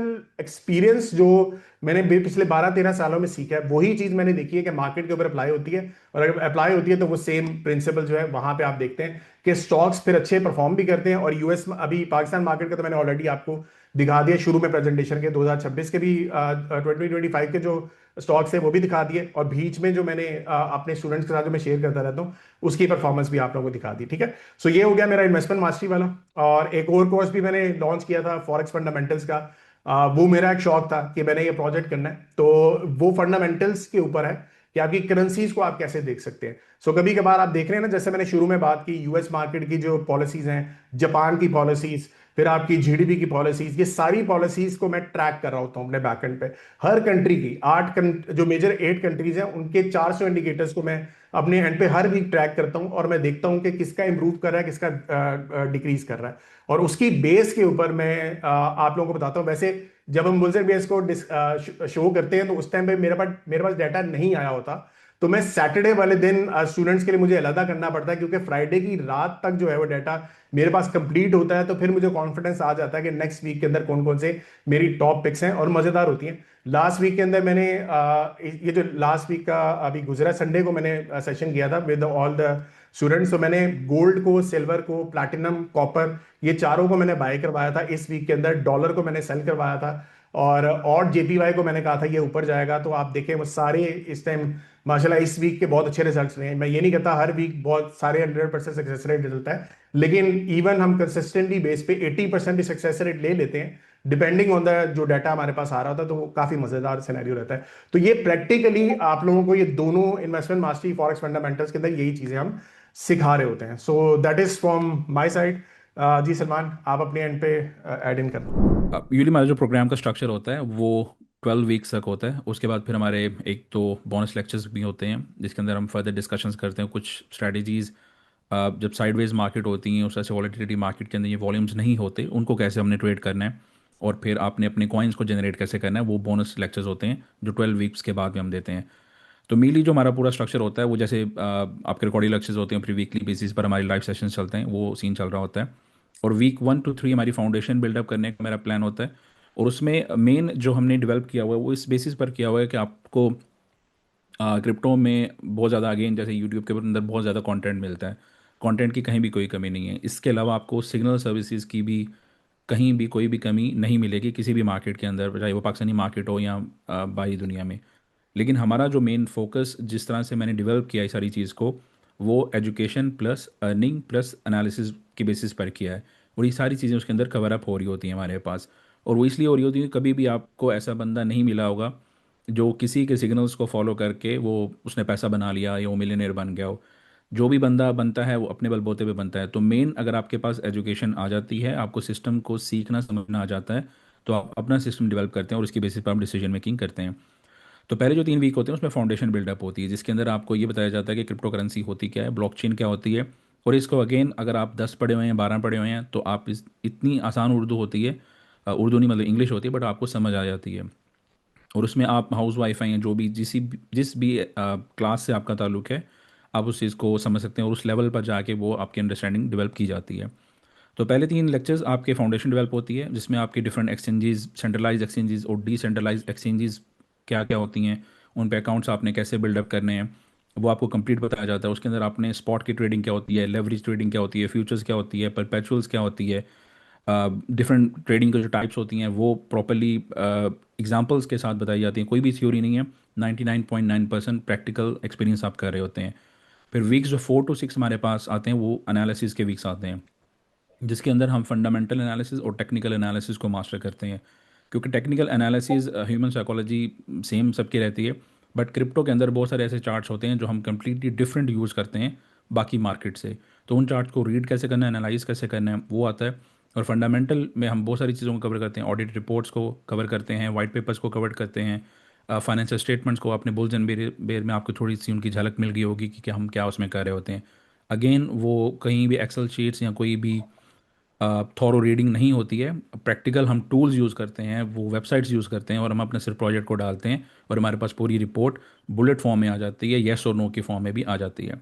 फिर वीक 7 और 9 हमारे पास डिफरेंट अपॉर्चुनिटीज़ का हमारा लेक्चर होता है, जिसके अंदर कम्प्लीटली हम पैसिव इनकम स्ट्रीम्स और शरिया कंप्लाइंट प्रोजेक्ट्स उनको डिस्कस करते हैं। अब इसके अंदर इंपॉर्टेंट कि उन लोगों के लिए होता है कि जो कि जिनको थ्रू आउट द कोर्स ये लगता है कि वो एक्टिव ट्रेडिंग नहीं कर पाएंगे, लेकिन उनके पास पैसा कुछ पड़ा हुआ है, चाहे वो उनकी पेंशन फंड है या कोई भी उनकी सेविंग्स का है, वो इसको एज अ कोलेट्रल कैसे यूज़ कर सकते हैं हलाल वे में। वो भी उसके अंदर अगेन ये सब कुछ आपको देखने से समझ आ जाता है कि ये प्रोजेक्ट्स की अर्निंग हलाल सेक्टर में आती है या डिफरेंट सेक्टर के अंदर आती है, जिसमें लैंडिंग बोरोइंग वाले जैसे अगर आप हों तो वो डिफरेंट आपकी इंटरेस्ट बेस आ जाती है। तो वो डिसीजन मेकिंग आप खुद कर सकेंगे, आपको खुद पता होगा। उसमें ETFs डिफरेंट आते हैं, उसमें आप कैसे अपने आप को इन्वॉल्व कर सकते हैं। और रियल वर्ल्ड के अंदर जो आप डिफरेंट स्ट्रेटजीज़ को बिल्डअप करते हैं, जिसमें इजीली आपको महीने का एनीवेयर बिटवीन 5 to 10% आपको यील्ड मिल जाती है। अगेन वो शरिया कंप्लाइंट वे के थ्रू। और वीक 10 से 12 होते हैं, वो एडवांस हमारे पास होते हैं, जिसके अंदर हम कंप्लीट अपना ऑन चेन एनालिसिस करते हैं, जिसमें हमारे पास वेल वॉलेट ट्रैकिंग आ रही होती है, इंस्टीट्यूशनल ट्रैकिंग आ रही होती है कि किस तरह से इंस्टीट्यूशंस काम करते हैं। क्योंकि ये बहुत इंपॉर्टेंट होता है कि वो डाटा कलेक्शन और नेटवर्क मैट्रिक्स के कब कहाँ पे किस प्रोजेक्ट से किस में पैसा मूव हो रहा है, डिफरेंट वॉलेट्स किस तरह से बिहेव कर रहे हैं, और उनको इंटरप्रेट करना। क्योंकि मूव्स जो हैं ब्लॉकचेन के अंदर पहले हो रही होती हैं पैसे की, यानी कि वॉलेट के अंदर से निकल के पैसा अगर एक्सचेंज के अंदर जा रहा है उसकी एक डिफरेंट इंटरप्रिटेशन होती है। तो वो तकरीबन सारी चीज़ें जो हैं वो बताई जाती हैं। तो ऑन चेन एनालिसिस अगर किसी को करना आ जाए तो आपको एक थोड़ा सा मार्केट्स के अंदर एज हो जाता है। तो इसमें नेटवर्क एक्टिविटी, वेल वॉलेट और मार्केट इंडिकेटर सब चीज़ें डिस्कस की जाती हैं। तो ये वो सारी चीज़ें होती हैं। और इसके अलावा अगर हम देखते हैं, अगर मेन हमारी कम्युनिटी होती है जिसमें क्रिप्टो के सिग्नल्स भी हमारे पास चल रहे होते हैं, और ना सिर्फ ये हमारे पास होता है, बल्कि रिसेंटली क्रिप्टो की जॉब्स से रिलेटेड भी अगर आप देखेंगे तो कुछ जॉब्स जैसे लिंक्डइन के ऊपर पोस्ट होती हैं, हम अपने स्टूडेंट्स को इतना ज़्यादा इनेबल कर देते हैं कि वो इन जॉब्स के लिए अप्लाई भी कर लेते हैं, और इससे उनकी उसके अंदर लोग पार्टिसिपेट भी करते हैं और उनको फ़ायदा भी होता है, ताकि उसकी बेसिस पर अपनी रेज्यूमेज बिल्डअप करते हैं। तो अगेन Web 2 से Web 3 दुनिया जा रही है, ट्रांजिशन चल रही है पिछले 1 1.5 साल से। और पाकिस्तान के अंदर अगेन जो हमारा वेबिनार होगा उसके अंदर डिस्कस करेंगे, बट ये सारी सर्कमस्टांसिस जिसको हम कवर करते हैं। तो हमारी कम्युनिटी ही हमारी पार है जिसको हम लेकर चल रहे होते हैं। जी अमर भाई। अच्छा, मैं यहाँ पे थोड़ा अनाउंस कर दूं, तीनों ने ब्रीफली बता भी दिया है। 7:45 तक जिन लोगों ने ऑलरेडी फॉर्म सबमिट किया था और उन्होंने ऑफर की वो की थी, तो आप सब लोगों को आपके व्हाट्सएप पे कंपेन आएगी। उस कंपेन में हमने आपको एक डिस्काउंट कोड ऑफर किया हुआ है। प्लीज़ जिन लोगों ने ऑलरेडी रजिस्टर किया हुआ है वो अपने तकरीबन 7:45 के बाद ना व्हाट्सएप के थ्रू आपको एक मैसेज आ जाएगा। अब मैं क्विकली, जो लोग दूसरे वेट कर रहे हैं, मैं चाह रहा था कि प्लीज़ अपना जो क्वेश्चन है वो ब्रीफ रखिएगा, टू द पॉइंट रखिएगा, और ताकि हम उसी लिहाज से ना, काफ़ी लोगों ने क्वेश्चन किए हुए हैं, हम उनको कर लेते हैं। हसाम काइंडली आप आ जाए। हसाम को काइंडली अनम्यूट कर दो यार। हसाम आप, जी जी हसाम अस्सलाम बोलिए। वालेकुम। अस्सलाम वालेकुम। जी जी वालेकुम सलाम जी हसाम। जी मेरा हमारा भाई से क्वेश्चन था, ये एफसीसीएल के बारे में बता दें, इसके फंडामेंटल्स किस तरह है। यार एफएससीएल मैंने ऑलरेडी आपको सरमाया यूट्यूब के ऊपर इसकी डिटेल वीडियो पड़ी हुई है, अच्छी कंपनी है, तो टेंशन ना लो, अच्छी कंपनी है, ठीक है। आप ओके। सरमाया पे जाएं, एफसीसीएल के ऊपर अमार ने बहुत ज़बरदस्त एक वीडियो बनाई हुई है। उसके सारे डिटेल वीडियो। फंडामेंटल इंटैक्ट है, आप उसको देखें, आपको उस कंपनी के बारे में समझ आ जाएगा। जो वैदुल्ला खान काइंडली आप आ जाएं। Thank you sir. मेरा क्वेश्चन सर, 20 से 30 जो एज ब्रैकेट है, उन लोगों के लिए जो जॉब जॉब करते हैं 9 to 5 और उसमें से अपनी सेविंग करते हैं, जी तो जी। सर वो अपनी सेविंग जो है वो इन्वेस्टर जिनी को फॉलो करते हुए 3 4 कंपनीज मतलब पिक कर लें डाइवर्स पोर्टफोलियो के लिए, क्या उसमें इन्वेस्टर जिनी को फॉलो करते हुए कंपनीज में इन्वेस्ट करें, या फराज भाई जैसे फ्लाइंग सीमेंट और नेशनल फूड जैसी कंपनीज का वेट करें और उनमें इन्वेस्ट करें? यार अगर आप, मैं इसका जवाब दे देता हूँ। अगेन, अगर आप लोग जॉब कर रहे हैं और आपके पास थोड़ी बहुत सेविंग है और आप उसको इन्वेस्ट करना चाहते हैं, बेहतर है कि आप ईटीएफ के थ्रू करें। ईटीएफ ऑलरेडी प्री कंपाइल्ड एक होती है। मेरी एक वीडियो आने वाली है, आज शाम को ही आने वाली है, उसको आप देख लें। जितनी भी आपकी सेविंग हो रही है आप उस ईटीएफ में इन्वेस्ट करें, इंडिविजुअल स्टॉक्स में ना जाएं। आपको आपको सिलेक्शन और फिर पोर्टफोलियो एलोकेशन की समझ नहीं आएगी। जो अमार और फराज का जो बुल्स एंड बियर शो हो रहा होता है, आप सिर्फ इसको देखकर भी अगर डिसीजन मेकिंग कर लें, जहाँ पे जैसे अभी अमार का भी टॉप 25 का जो एक वेबिनार आएगा, आपने वो अटेंड करना है। और जो चीज़ आपको समझ आती है बिजनेस के पर्सपेक्टिव से, सिर्फ इस चीज़ पे नहीं कि अमार ने कह दिया, थोड़ी सी रिसर्च आपने अपनी भी करनी है कि बिजनेस क्या कर रहा है, और फिर आपने इन्वेस्ट करना है। अगर आपके पास वो टाइम नहीं है तो फिर बेहतर है कि ईटीएफ को आप सिलेक्ट कर लें, ठीक है। नेक्स्ट पे हम चलते हैं, अली आदिल कांडी आप आ जाए। अस्सलाम वालेकुम एवरीवन। जी जी वैसा। बात, हाँ। मेरा क्वेश्चन अमार भाई से है। मैंने एक वीडियो देखी थी लाइक भाई और अमार भाई की गोल्ड के ऊपर थी, जिसमें उन्होंने गोल्ड का काफी अच्छा टारगेट दिया था लॉन्ग टर्म में। तो मेरा जी उसको लेके सवाल था कि जैसे सारे कंट्रीज भी गोल्ड बाय करी जा रहे हैं काफी टाइम से, तो अब as a long term investor जो हैं, इवन जो अमेरिका में ना भी इन्वेस्ट नहीं भी कर रहे, वो अपनी मार्केट में कर रहे हैं पाकिस्तान में, तो उनके लिए भी अगर अमेरिका में ऐसा कोई क्रैश वगैरह आता है कि उनका डेब्ट अनसस्टेनेबल है जैसे कि, तो उसकी पीएसएक्स पे भी इम्प्लीकेशन कोई हो सकती है अगर कोई मेजर क्रैश इवेंचुअली बन जाता है इसमें? यार अभी तो पहली बात है कि क्रैश के सिम्टम्स अभी नजर नहीं आ रहे, ठीक है। उनका जीडीपी मैंने भी आपको बता दिया, 4.2 जीडीपी, तो उनकी वो प्रीलिम जीडीपी होती है, ये एक्चुअल नंबर जीडीपी का उससे पहले फोरकास्ट टाइप होता है। तो वो आपका बेहतरीन है, तो मुझे बताएं, तो क्रैश तो तब आता है ना जब आपका रिसेशन होता है। तो अभी तो पहला जीडीपी भी क्वार्टर का नेगेटिव नहीं आया, 2 क्वार्टर नेगेटिव हो तो उसको कहते हैं रिसेशन। ये थ्योरेटिकल चीज है उसकी। सो रिसेशन तो है ही नहीं अभी तक, ठीक है ना। तो 2026 तो मेरे ख्याल से मार्केट वाइज अच्छा है। बाकी पॉलिसी अमेरिका की जो है वो डॉलर बेस्ड पॉलिसी जो है वो आपकी डोविश चल रही है। जब आपकी डोविश चल रही होती है, यानी कि डॉलर का वो थोड़ा सा नीचे जाना बनता है, तो उसकी बेस के ऊपर गोल्ड सिल्वर प्लैटिनम मेटल्स जो हैं वो काफी हद तक अच्छे रहते हैं। मैं 2026 में भी देख रहा हूँ कि ये दोनों मेटल्स जो हैं वो काफी हद तक अच्छे रहेंगे। अब ये मतलब नहीं है कि ये वाकई में सारा साल जो है वो 2026 तक मैं कह रहा हूँ कि अच्छे रहेंगे। अगर बीच में पॉलिसी शिफ्टिंग होती है, क्योंकि इसमें और भी फैक्टर्स देखने होते हैं, आपको इन्फ्लेशन के नंबर्स देखने होते हैं, आपने जीडीपी की फोरकास्ट देखनी होती है, आपने आईएमएफ की टोन देखनी होती है कि कब चेंज हो रही है, फिर आपने सेंट्रल बैंक की टोन चेंज करनी होती है, ये देखनी होती है सारी चीजें। ये सारी चीजें अगर चेंज होगी, चाहे वो जनवरी में फरवरी में चेंज होगी, तो गोल्ड नीचे आ सकता है। अगर वो नहीं होती और ये इसी तरीके से पॉलिसी बरकरार रही, तो ये आपको शायद इससे भी ऊपर जाते हुए नजर आए। और मेरे पास एक था कि जो डेप्ट है, डेप्ट का मैटर अमेरिका के लिए मतलब सॉल्वेबल है आपके ख्याल में? नहीं, ये सॉल्वेबल वाली सिचुएशन नहीं होती है। ये आप रे डेलियो का कभी डॉक्यूमेंट्री, कभी आपको टाइम मिले तो वो देखना। ये कभी भी आपके जो कंट्रीज इस साइड पे आ जाते हैं, ये इनका सॉल्व करने का तरीकेकार यही होता है कि इनको आप दोबारा दोबारा प्रिंट कर कर करके आप डेप्ट से बाहर बाहर निकलते नहीं हो, डेप्ट अनसस्टेनेबल लेवल पे चला जाता है। तो वो तो फिलहाल अभी इनके पास और कोई सोल्यूशन नहीं है either too. Hyper hyper through inflation demat account. वगैरह के चांसेस हैं? इन्फ्लेशन ज्यादा अभी है? नहीं, अभी तो सस्टेन कर दिया ना उन्होंने, अभी नहीं इन्फ्लेशन का ऊपर जाना। थैंक यू सो सही है। मच। जमशेद अली काइंडली आप आ जाएं। अस्सलाम वालेकुम।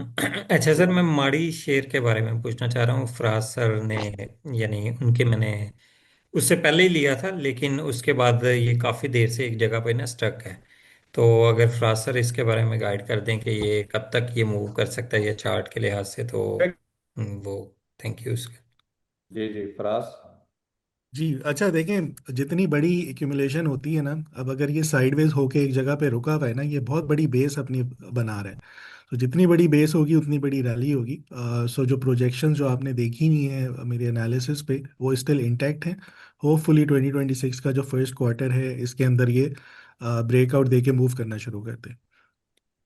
और सर बीएमएल यानी आपके वीडियो को देख के मैंने एक्यूमुलेट कर रहा हूँ, और मेरा अकाउंट भी एसएफईएल में। तो काफ़ी अच्छी कॉल्स वगैरह आप देते हैं, लेकिन कॉल्स बहुत ज़्यादा होती हैं और इन्वेस्टमेंट हमारे पास कम होती है, तो इसलिए। असल में जी, असल में क्लाइंट्स होते हैं ना, हर रोज कोई ना कोई क्लाइंट नए डिपॉजिट्स कर रहा होता है, फंड्स कर रहा होता है, तो उनके लिए कॉल्स जारी होती है। सो जो आप बीएमएल का पूछ रहे हैं, अगेन ये बहुत अच्छी रिट्रेसमेंट पे है, और मेरे ख्याल में सिर्फ एक ही बैंक रह गया पाकिस्तान में जो सबसे सस्ता मिल रहा है इस टाइम। सेकेंडली रीस्ट्रक्चरिंग हुई भी है इसकी, टेक्निकल चार्ट्स के ऊपर भी बहुत बेहतर रिट्रेसमेंट के ऊपर है। मेरे ख्याल में जब भी पैसे आए इसको एक्यूमुलेट करें, बहुत जल्दी इसके फंडामेंटल के रिजल्ट्स भी बेहतर हो जाएंगे, चार्ट्स के ऊपर भी आपको ये बेहतर परफॉर्म करता हुआ नजर आएगा। और दूसरा सर, मैं ये कह रहा हूँ कि एसएफईएल में अगर कोई, यानी कॉल्स के हवाले से अगर कोई डिस्कशन करनी होती है, जैसे आपने बीएमएल या कोई भी कॉल दी है, अगर हम उसको कोई डिस्कशन का भी कोई ग्रुप है या नहीं, ग्रुप उसका कुछ नहीं है, सिर्फ कॉल्स हम देख सकते हैं, कुछ क्वेश्चन नहीं पूछ सकते, या फिर कोई इस तरह का कॉल्स के हवाले से जो है। नहीं, इतना टाइम नहीं होता और ये बहुत मुश्किल हो जाता है मेरे ख्याल में। इतनी ज़्यादा इन बारीकियों में पढ़ना भी नहीं चाहिए। जो कॉल आई है उसके स्टॉप लॉस को फॉलो करें, रिस्पेक्ट करें उसकी ट्रेड प्लान का, यानी कि टेक प्रॉफिट को रिस्पेक्ट करें। That's it. जितनी ज़्यादा आप इन डेप्थ उसमें जाएंगे ना, उतने ज़्यादा आप कंफ्यूज होते जाएंगे। ट्रेडिंग में या इन्वेस्टमेंट में जितनी चीज़ें आप सिंपल रखेंगे उतने अच्छे आप रिटर्न्स बना सकेंगे। अब अगर आप उसमें डिस्कशन करते हैं, दो बातें अच्छी निकलेंगी, एक बात उस शेयर के लिए नेगेटिव होगी, सो आप नेगेटिव के ऊपर ज़्यादा फोकस कर रहे होंगे, जो दो पॉजिटिव है उस पर नहीं करेंगे। ह्यूमन साइकी है। सो बेहतर है डिस्कशंस में ना जाए। मैं तो यही कहता हूँ कि सारे न्यूज़ चैनल्स और सोशल मीडिया की जो नॉइज़ है उसको बंद करें, सिर्फ आपका ट्रेड प्लान आपके सामने, दैट्स इट। इससे बढ़ के कोई चीज़ ही नहीं। जी सर, थैंक यू। चले अहमद। अहमद दो दफा अहमद अहमद साहब आप आ जाएं। जी अस्सलाम वालेकुम, मेरी आवाज़ आ रही है? जी वास्ता। जी, मेरा फराज भाई से क्वेश्चन है कि मैं टेक्निकल एनालिसिस सीख रहा था या यूट्यूब वगैरह से ना, और काफ़ी बुक्स वगैरह से। तो तकरीबन 6-8 महीने से मैं कर रहा हूँ, और अभी प्रॉप फर्म पे मेरी फंडिंग भी काफ़ी अच्छी हो गई है। तो उसको स्केल अगर करना हो तो फराज भाई थोड़ा गाइड कर दें इस बारे में। सही, ज़बरदस्त। एक तो बहुत अच्छी चीज़ ये है कि आप पढ़ के या सीख के काम कर रहे हैं और आप 100 तक पहुंच गए, तो डेफिनेटली आप में पोटेंशियल तो है कि आप यहाँ से फर्दर ग्रो करें। और मुझे उम्मीद है इंशाल्लाह कि आप अच्छा कर लेंगे। अब जो आपका फंडेड बन चुका है अकाउंट या फंड्स पे आप पहुंच चुके हैं, जैसे ही पे आउट आया आपका, उस पे आउट में से जो भी आपकी इन्वेस्टमेंट है उसको तो बाहर निकालें। और उसके बाद जो आधी इन्वेस्टमेंट आपकी रह जाएगी, यानी कि पे आउट्स आपका बढ़ा है, तो उसके आप किसी और प्रॉफ फर्म के ऊपर एक और अकाउंट लें। सो आपने आहिस्ता आहिस्ता जब भी आपके पास पे आउट आएगा, तो आप अपने एक फंडेड अकाउंट से आहिस्ता आहिस्ता करके आपने 4-5 करने। सो 4-5 के ऊपर आपने 4-5 अकाउंट्स के जो फंडेड आपके हाथ में, सबके ऊपर एक जैसी ट्रेड्स नहीं करनी। आप यूं कर सकते हैं कि एक हफ्ता एक अकाउंट ट्रेड कर लिया, दूसरे हफ्ते दूसरा अकाउंट ट्रेड कर लिया, या एक दिन एक अकाउंट ट्रेड कर लिया, या एक सेशन में एक अकाउंट ट्रेड कर लिया, दूसरे सेशन में दूसरा कर लिया। तो इसका ये मतलब है कि मार्केट में अगर आप कहीं ना कहीं नीचे भी आ जाते हैं या आपका एक अकाउंट नीचे आ जाता है, तो आपके पीछे जो सपोर्ट के तौर पे आपके पास 3 अकाउंट्स और होंगे। तो इसका ये मतलब है कि आप कभी हारेंगे नहीं मार्केट में। अगर एक अकाउंट से पैसे नहीं बन पा रहे, तो बाकी 3 के ऊपर अलग टाइम के ऊपर या अलग स्ट्रैटेजी के ऊपर या अलग वीक के ऊपर आप ये काम कर सकते हैं। सो कोशिश यही करें, जैसे ही पे आउट आए उसके नए फंडेड अकाउंट बनाने की कोशिश करें। जितने ज़्यादा फंड्स आपके पास होंगे, मल्टीपल अकाउंट्स आपके पास होंगे, उतने बड़े और उतनी तेज़ी से आप ग्रो करेंगे। अच्छा फराज भाई, मैं अभी सिर्फ फॉरेक्स पे कर रहा हूँ ना, तो अगर पीएसएक्स और क्रिप्टो किस स्टेज पे मुझे जाना ठीक। चाहिए इधर? देखिए, जब आपके ये चार प्रॉ फर्म्स के फंडेड अकाउंट पहुंच जाएंगे ना आप, और आप कंसिस्टेंट बेसिस के ऊपर पे आउट्स ले रहे होंगे, सो जो आपके डॉलर्स में पैसे आ रहे हैं या पे आउट्स आ रहे हैं ना, आप उसके एसेट बिल्डिंग करें, यानी कि आप पीएसएक्स में स्टॉक्स खरीदें। तो जो वहाँ से डॉलर के आपके पैसे आ रहे हैं वो आप रुपए में कन्वर्ट करें और उसके पीएसएक्स में स्टॉक्स खरीदें। या आप अगर क्रिप्टो में करना चाहते हैं काम, तो दो तरीके से आप कर सकते हैं। या तो आप लॉन्ग रन में जो आपके मेजर क्रिप्टोज हैं, जैसे जिसमें इथेरियम है या बीटीसी है, इसको एक्यूमुलेट करें अपनी सेविंग्स के तौर पे, spot trading without any leverage. या दूसरा तरीका ये है, अगर आप फंडेड तक पहुंचे हैं तो बाइनेंस, बिटगेट या बायबिट के ऊपर एक स्ट्रैटेजी मैनेजर अकाउंट्स बनते हैं, सही है, उसमें आप $1000 डालें और उस पर आप ट्रेडिंग करना शुरू करें, पीछे आपके कॉपियर्स लगेंगे। सो आप $1000 अगर आप अपने 1500 तक भी ले जाते हैं, 50% की ग्रोथ दिखा देते, सो आपके पीछे ठीक ठाक फॉलोवर लग सकता है, मे बी $1 मिलियन के फंड्स भी आपके पीछे लग जाए। तो वो भी करें, थोड़ी सी इन्वेस्टमेंट है और बड़ा फिर उसके ऊपर आप रिटर्न्स कर सकते हैं। सो स्ट्रैटेजी मैनेजर बन जाए उसके ऊपर आप। अच्छा, मेरे दो और क्वेश्चन हैं अगर टाइम हो तो। फराज भाई, मैं भी बाई वीकली पे आउट आता है ना उसमें, तो मैं टारगेट कर रहा हूँ 2-3%। तो ये सही है या उसको चेंज करूँ मैं? बिल नहीं नहीं, बिल्कुल सही है। 2-3% के पे आउट्स प्रॉप फर्म्स इजीली दे भी देती है, और 2-3% के पे आउट्स बहुत अच्छे पे आउट्स हैं। और अगर आप ये 2-3% कर रहे हैं, अगेन मैं यही कहूँगा, अगर आपके पास 4 अकाउंट्स हैं तो आप 10% पे पहुंच जाएंगे। ठीक है फराज भाई, थैंक यू। जी इमाद अहमद साहब, आप काइंडली आ जाए। Assalamualaikum sir. जी अस्सलाम। Thank you for the opportunity sir. Salute to all of you और especially like सर जिसने कैसे प्लेटफॉर्म पर इतने अच्छे मेंटर्स इकट्ठे किए। मेरा क्वेश्चन ये है सर कि मैं अभी स्टूडेंट हूँ ना, मैं पढ़ रहा हूँ चार्टर्ड अकाउंटेंसी। और ये लाइक से फराज साहब के लिए मैं ये डेट टू इक्विटी रेशोज और प्राइस अर्निंग मार्जिन ये सब तो मेरा क्वेश्चन ये है कि ये मैं अफोर्ड नहीं कर सकता। सिंपली मैं ये कहना चाहता हूँ कि अफोर्ड नहीं कर सकता ना, मैं कुछ सिंपैथी गेन कर लूँ। ये 800 to 900 एवरेज पर कोर्स है और मैं ये अफोर्ड नहीं कर सकता।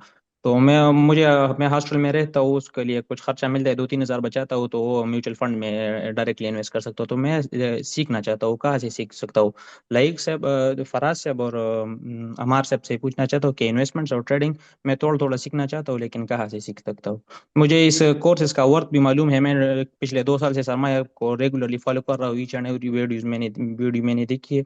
और ये लर्न टू एंड अर्न उसको सेशंस को रेगुलरली देखता हूँ, तो वर्थ मालूम है, लेकिन वही मेरे लिए मुश्किल हो रही है कि इतना अफोर्ड कर सकता हूँ, तो कहाँ से सकता हूँ?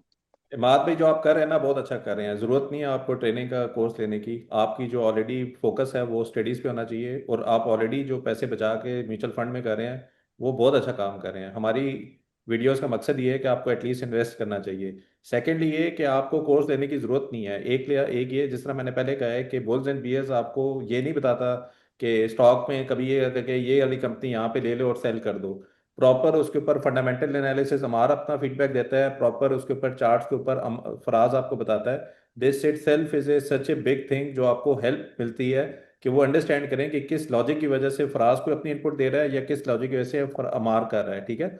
सो मकसद ये बताने का है कि हमारी एफर्ट इसीलिए है भाई कि हर बंदा नहीं कर सकता, और हम हर बंदे को ट्रेन भी नहीं कर सकते ट्रेनिंग के अंदर। सो हमने इसको स्ट्रक्चर ही ऐसे किया है कि हम यूट्यूब के थ्रू मासेस को, और प्लस ऑब्वियसली सिर्फ फराज और अमार नहीं है, मेरी भी हर वीकली कोई कोई ना कोई वीडियो आती है। फिर फराज भी अब थोड़ा एक्टिव हो गया, यूट्यूब पे कर रहा है। ये क्यों कर रहे हैं ना, ये आप लोगों के लिए कर रहे हैं। तो पहले तो आप जो फोकस कर रहे हैं ना स्टडीज पे करें, जो आप ऑलरेडी म्यूचुअल फंड में इन्वेस्ट करें, बेहतरीन आपकी स्ट्रेटेजी है, आपको उस पर स्टिक रहना चाहिए till the time you understand कि ये क्या सारी चीजें क्या होती हैं। अभी आप स्टडीज करें तो ये है, जब इंशाल्लाह आप जॉब करेंगे, ये आपका अगर हैबिट बन गया और आप इस तरह करते रहें तो आप बहुत ज्यादा पैसे बना सकते हैं। ठीक है। सो बाकी अगर आपने नॉलेज लेनी है, बुल्स एंड बियर ही है ही इसीलिए कि जो हम आपको नॉलेज दे सकते हैं। अपार्ट फ्रॉम दैट, अगर आपको उसको और बेहतर करना है तो आप खुद भी रिसर्च करके कुछ ना कुछ इस पर बेहतर कर सकते हैं। ठीक है। चले मैं नेक्स्ट कर लेता हूँ। जावेद साहब, पहले आप आते हैं। जी सर, मैं बुल्स एंड बेयर्स को भी रेगुलरली फॉलो करता हूँ, उससे जो समझ आता है वो करता हूँ, लेकिन कुछ कोई ऐसा चैनल या यूट्यूब या कोई बुक्स जैसे मैं थोड़ा थोड़ा सीख सकूँ और वो फिर अप्लाई कर सकूँ प्रैक्टिकली में, कि उससे मुझे जो सीखने को मिल रहा है कि वो अप्लाई कर सकूँ। फराज, इसको अगर कोई रिस्पॉन्ड करना है, कोई बुक वगैरह रिकमेंड करनी है तो। जी मैं बताता हूँ, मैं अभी चैट में कोई लिस्ट दे देता हूँ 2-3 अच्छे ऑथर्स की, ठीक है। ठीक है, थैंक यू सर। आप उसको देख लें। जावेद साहब, कैंडी आप आ जाएं। आप सबको अस्सलाम वालेकुम। सबसे पहले तीनों का फ़ैन हूँ मैं, और जल्दी अपने क्वेश्चन की तरफ जाता हूँ। मेरा सवाल फराज भाई से है कि अगर आप कोई स्विंग ट्रेड ले रहे हैं तो उसमें अगर आपने स्टॉप स्टॉप लॉस डिफाइन किया हुआ है और आपको नज़र आ रहा है कि स्टॉप लॉस को वो बार बार टैप करता है, लेकिन फंडामेंटल्स जो हैं वो कंपनी के आप बैक कर रहे हैं, और आपको अगर आपको ऐसा लगता है कि फंडामेंटल्स की वजह से ये कंसोलिडेट होकर वापस ऊपर जाएगा, लेकिन स्टॉप लॉस जो है वो करीब ही है कि ट्रेंड भी चेंज हो जाएगा अगर स्टॉप लॉस हिट होता है, तो क्या स्टॉप लॉस हिट करवा देना चाहिए या वेट करना चाहिए फंडामेंटल की बेसिस पे? मेरे ख्याल में अगर आपने ट्रेड एग्जीक्यूट की है टेक्निकल एनालिसिस की बेस के ऊपर, फिर जो भी आपका ट्रेड प्लान है आप उसको रिस्पेक्ट देंगे, अगर आपकी टीपी हिट हो रही है या एसएल हिट हो रहा है। अगर आपने ये देखा है कि फंडामेंटली क्वार्टर टू क्वार्टर मेरे रिजल्ट्स कैसे आ रहे हैं, तो फिर आप इंतज़ार करेंगे कि फंडामेंटल के बेसिस के ऊपर आप डिसीजन ले सकें। सो आसान लफ्ज़ों में, अगर आपने दोनों पे किया हुआ है, टेक्निकल्स प्लस फंडामेंटल्स, और अगर आपका ट्रेड प्लान ये है कि एसएल हिट हो रहा है और उसके बाद अगर ट्रेंड चेंज हो रहा है, तो मेरे ख्याल में एसएल को रिस्पेक्ट देनी चाहिए। क्या पता अगर वो प्राइस वहाँ पर आके आपका ट्रेंड को ब्रेक कर रही है और एसएल हिट हो रहा है, तो हो सकता है आपको डिस्काउंटेड प्राइस पे दोबारा मिल जाए। सो टेक्निकल्स का मतलब ही यही होता है कि स्मार्ट एंट्री और स्मार्ट एग्जिट, या आप अपने लॉसेस को कट करें, मिनिमम लॉसेस को। तो हमने ये देखा है जब मार्केट क्रैश होती हैं, तो जितने भी अच्छे फंडामेंटल स्टॉक्स होते हैं वो भी आपको 10-15% नीचे ही मिल रहे होते हैं। अगर मार्केट में पता चल रहा है कि प्रेशर आने वाला है, और अगर आप वहाँ से एग्जिट करके दोबारा उसको नीचे ले लेते हैं, फ़र्ज़ करें अगर आपके पास 1,000 शेयर्स हैं और आपको 10% नीचे मिला, तो अब आप 1,100 शेयर्स ले सकते हैं। सो आपकी क्वांटिटी बढ़ जाएगी। तो जब पता है कि सेल लगने वाली है, या आप तो आज शॉपिंग करने नहीं जाएंगे, आप फिर कल ही जाएंगे कि जब सेल पे 10% 15% के आपको चीज़ें मिल रही होंगी। तो मेरे ख्याल में रिस्पेक्ट करना चाहिए स्टॉप लॉस को। Thank you so much. चलिए जी, थैंक यू। अच्छा, बाय द वे, जो व्हाट्सएप की कंपेन थी वो हमने कर दी है। आप सब लोग जिन्होंने अपना व्हाट्सएप का नंबर दिया था, आप देखकर उसमें कर सकते हैं। मैं ये भी बता दूं कि ऑलरेडी अमार की ट्रेनिंग स्टार्ट हो चुकी है, लेकिन हमने अगेन काफ़ी लोगों की रिक्वेस्ट आई हुई थी। जो लोग करना चाहते हैं और इस बैच का हिस्सा बनना चाहते हैं, वो अपना व्हाट्सएप भी देख सकते हैं। हम अभी कुछ ही देर में इन्वेस्टिंग मास्टरी और ये जो हम ट्रेनिंग एक्सटेंड कर रहे हैं, ये सिर्फ बुल्स एंड बियर्स स्पेशल एक जो एपिसोड हो रहा था, क्योंकि हमने प्लेस ही आज किया था। और बाय द वे, आज फराज की ट्रेनिंग का भी लास्ट डे था, तो हम इसको संडे तक एक्सटेंड कर रहे हैं। जिन लोगों ने अपना नंबर दिया था, सिर्फ वो अपने व्हाट्सएप पे जाके उस ऑफर को क्लेम कर सकते हैं, और प्लीज़ आपने किसी और से शेयर नहीं करना। और दूसरा, जो लोग इन्वेस्टिंग मास्टरी भी करना चाह रहे हैं और इस बैच का हिस्सा बनना चाह रहे हैं, अदरवाइज फिर हमारे जो नेक्स्ट बैच होगा, दोनों ट्रेडिंग मास्टरी और इन्वेस्टिंग मास्टरी, वो छोटी ईद के बाद होगा। सो प्लीज़ जिसने अभी करना है तो वो करके कर दे। नेक्स्ट, हाफिज मोहम्मद उस्मान साहब, काइंडली आप आ जाएं। अस्सलाम वालेकुम। Yes, अच्छा, मेरे दो सवाल हैं और एक सजेशन है सैफुल के लिहाज से। अच्छा फराज भाई, पहली चीज़ ये कि ये प्रॉप फर्म्स हैं, इनमें कोई शरिया ऑप्शन भी होती है? मैं सोच रहा था कोर्स वगैरह लेने के लिए टेक्निकल, लेकिन मेरे लिए ये चीज़ है। बाकी मैं सैफुल में काम कर रहा हूँ आपके साथ पीएक्स वगैरह में, लेकिन इसमें सिर्फ ये मेरे लिए एक हर्डल थी कि अगर हाँ इसमें ऑप्शन है प्रॉप फॉर्म्स वगैरह में, तो देन मैं उधर चला जाता हूँ टेक्निकल कोर्स लेने के लिए। और दूसरी इसके अंदर ये कि जो मीम कॉइन के बारे में मैंने कहीं पढ़ा सुना था कि इसमें जो कि कोई बाकी कॉइन्स, बड़े कॉइन्स की तरह पीछे काम नहीं हो रहा होता, तो कोई प्रैक्टिकल जिस तरह कोई ट्रांजेक्शन है वो नहीं हो रही होती, तो ये नॉन शरिया के अंदर ही कंसिडर किए जाते हैं। और सैफल के लिहाज से वो ये कि इसमें ज़्यादातर ट्रेडिंग की कॉल्स तो आ रही होती हैं, माशाल्लाह काफ़ी अच्छी होती हैं, लेकिन लॉन्ग टर्म के लिहाज से अगर कुछ बंदा साथ में कुछ शेयर लेकर रखना चाहता हो, तो वो भी अगर आप टाइम टू टाइम सजेस्ट कर दिया करें, तो वो भी एक बेहतर चीज़ हो जाएगी। प्लीज़। जी हाफिज साहब, एसएफईएल के बारे में मैं बता दूं, अगर आप किसी भी अपने ट्रेडर से या कस्टमर सपोर्ट पे राब्ते में हैं, अगर आप उनको ये रिक्वेस्ट करेंगे कि आपको लॉन्ग टर्म पोर्टफोलियो बता दिया जाए, कोई अच्छे स्टॉक्स बता दिए जाएं, जो भी आपका डेडिकेटेड ट्रेडर है वो बिल्कुल आपके अकॉर्डिंगली, जो भी आपकी रिक्वायरमेंट्स है उसके अकॉर्डिंगली आपको इस पोर्टफोलियो बना के या बता देंगे। सो आप अपने ट्रेडर के साथ या जो भी कांटेक्ट पर्सन है उनके साथ कांटेक्ट में रहें, ठीक है? तो आपको ये चीज़ें पता चल जाएंगी। अब रही बात प्रॉफर्म्स की कि हलाल है या हराम है, देखें प्रॉफर्म्स डेमो ट्रेडिंग है। डेमो ट्रेडिंग का ये मतलब है सिमुलेटेड है, इसके ऊपर कोई रियल ट्रेड नहीं हो रही, पीछे कोई इंटरेस्ट नहीं लग रहा, कुछ नहीं हो रहा। वो बेसिकली प्रॉफर्म्स आपके से सिग्नल्स ले रही हैं जो आप ट्रेड एग्जीक्यूट करके दे रहे हैं। वो प्रॉफर्म्स डेटा के तौर पे आपसे सिग्नल्स लेके वो फिर आगे अपने अकाउंट्स में लगा रही हैं, और फिर या आगे उसके इन्वर्स ट्रेड कर रही हैं। सो देखा जाए, प्रॉफर्म अगर आप डेमो ट्रेडिंग को हलाल समझते हैं तो वो आपके ऊपर है, ठीक है। सो इसके ऊपर मैं कोई फतवा या वो इस तरह से नहीं दे सकता, ना इसके ऊपर कोई अभी बात होना शुरू हुई है इस्लामिक स्कॉलर्स की तरफ से। सो अभी तक प्रॉफ फर्म्स आपकी डेमो ट्रेडिंग है, और जो कंपनीज आपको फंड्स एलोकेट कर रही हैं वो डेमो फंड्स होते हैं। उसके ऊपर जो आपके सिग्नल्स होते हैं वो उसको यूज़ कर रहे होते हैं, यानी कि जो आपने ट्रेड ली वो उसको सिग्नल के तौर पे अपने अकाउंट्स में या आगे उसको बेच रहे होते हैं उस डेटा को, कि कितने लोग बुलिश हैं फॉर एग्जांपल गोल्ड में, तो मार्केट का सेंटीमेंट निकल रहा होता है। सो जो रिटेल ट्रेडर का सेंटीमेंट होता है, अगेन ये डाटा इतना इंपॉर्टेंट है कि अगर सारे लोग एक ट्रेंड ऊपर जाता जा रहा है और वो शॉर्ट बैठे हुए 90% शॉर्ट हैं, तो रिटेल ट्रेडर की जो सेंटीमेंट होता है उसके उल्टा ही काम हो रहा होता है। रिटेल ट्रेडर आप और मैं, मुझ जैसे ट्रेडर हैं, क्योंकि हम इंस्टीट्यूशन के फंड्स को नहीं मैनेज कर रहे। सो ये चीज़ें प्रॉफ फर्म का जो कॉन्सेप्ट है वो यहाँ से आया है। दूसरी ये बात कि अगर आप बहुत अच्छे ट्रेडर हैं तो प्रॉफ फर्म बेसिकली हंट कर लेता है उन अच्छे कंसिस्टेंट प्रॉफिटेबल ट्रेडर्स को, जिनके ऊपर वो अपने, क्या पता आपको उन्होंने $2 लाख का अकाउंट दिया हो, वो डमी अकाउंट है, डेमो अकाउंट है, उसकी कोई हैसियत नहीं है रियल अकाउंट से। लेकिन जो आप उसके ऊपर ट्रेड ले रहे होंगे, अगर आप अच्छे ट्रेडर हैं, तो वो क्या पता अपने $2 मिलियन के अकाउंट के ऊपर विदाउट लेवरेज या रियल गोल्ड के ऊपर, फिजिकल गोल्ड के ऊपर वो ट्रेड कर रहे होंगे। सो इसके बाद क्या है, ये नहीं पता कि आपके जो सिग्नल्स हैं वो कहाँ जाके यूज़ हो रहे हैं, लेकिन जो आपकी और प्रॉफ फर्म का एग्रीमेंट है वो ये है कि भाई आप ट्रेड करके दिखाएं, अगर इस डेमो के ऊपर प्रॉफिट हुआ हम आपको रिवॉर्ड के तौर पे इतने पैसे 80% का प्रॉफिट शेयर दे देंगे। तो उसकी हैसियत ये, अब डिसीजन आपने खुद लेना है कि हलाल है या हराम है, इसके ऊपर और मैं मज़ीद बात नहीं कर सकता। इसके अलावा तीसरा सवाल क्या था आपका, जो मीम कॉइन है, देखें मीम जब कॉइन। आपको पता है कि ये मीम कॉइन है और इसके पीछे कोई फंडामेंटल्स नहीं है, ब्लॉकचेन के ऊपर कोई काम नहीं हो रहा, सिर्फ पंप एंड डंप वाली स्टोरी है, तो उधर जाने की ज़रूरत ही नहीं। आपके पास क्रिप्टो में रहते हुए बहुत अच्छी अच्छी हलाल ऑप्शंस है, सही है। सो आप उसमें काम कर लें। सो ज़रूरी नहीं है कि आप नॉन शरिया पे जाएंगे तो ही ज़्यादा पैसे बनेंगे।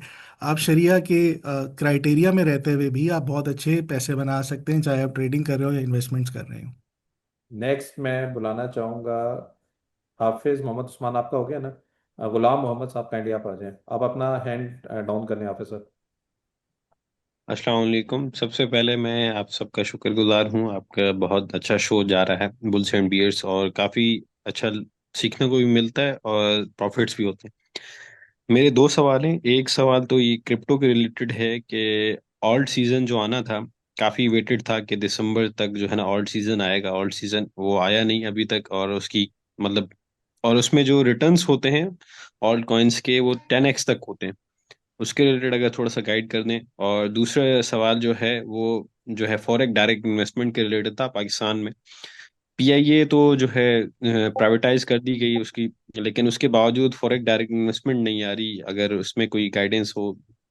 जी, क्रिप्टो का मैं थोड़ा सा ये बता देता हूँ कि मेनली इसी तरह से अंडरस्टैंडिंग बनी होती है कि अब ये होगा वह ये होगा, लेकिन अगर हम प्रॉपरली सिस्टम को समझते हैं तो वहाँ पे फिर हमें डिफरेंट सेक्टर्स नज़र आते हैं।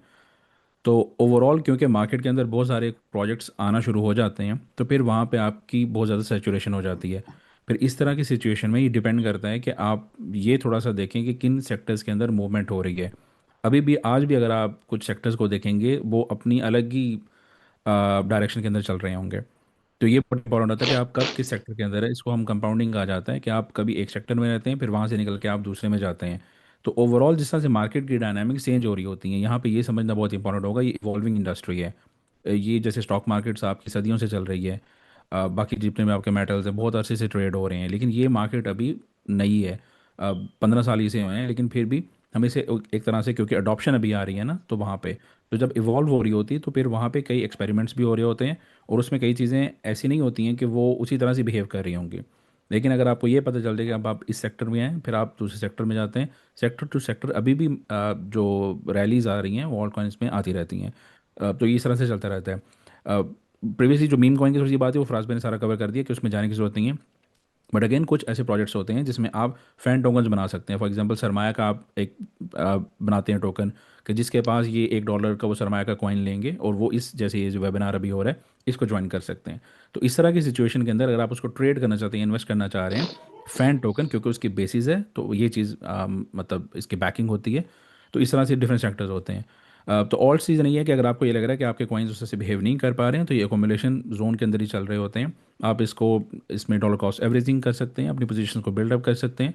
लेकिन साथ एक्टिवली ट्रेडिंग जब आप करते हैं, स्कैल्पिंग करके, वो चीज़ें करके, आप डेली की बेसिस पर ज़रूर पैसा बना सकते हैं, और ये हर वक्त अपॉर्चुनिटीज़ रहती हैं। दूसरा मैं एफडीआई के ऊपर बात कर लेता हूँ। देखिए पीआईए के ऊपर जो अभी आपने बात की है, देखिए अभी तो न्यूज आई है कल के दिन परसों दिन, अभी तो ये हुआ है, इसके बाद से एक सिंबल पूरी दुनिया को चला गया है कि अब थोड़ा थोड़ा सा हम सीरियस हैं कि हम सारी चीजें जो हमारी लॉस मेकिंग एंटिटीज हैं हम उसको प्राइवेटाइज करना चाह रहे हैं, हम उसके अंदर थोड़ा सा उसको रिवाइव करना चाह रहे हैं। तो उसकी बेस के ऊपर जो है as a country political stability हम थोड़ा सा चाहते हैं, ठीक है। तो ये एफडीआई आहिस्ता आहिस्ता आएगी, ये तो नहीं है कि बस वो गोरा बाहर बैठा हुआ है या जो इन्वेस्टर बाहर बैठे हुए हैं वो देख रहे हैं चलो यार अभी हो गई है प्राइवेटाइज हो गई तो कल के दिन में पैसे हम भेजना शुरू कर दें।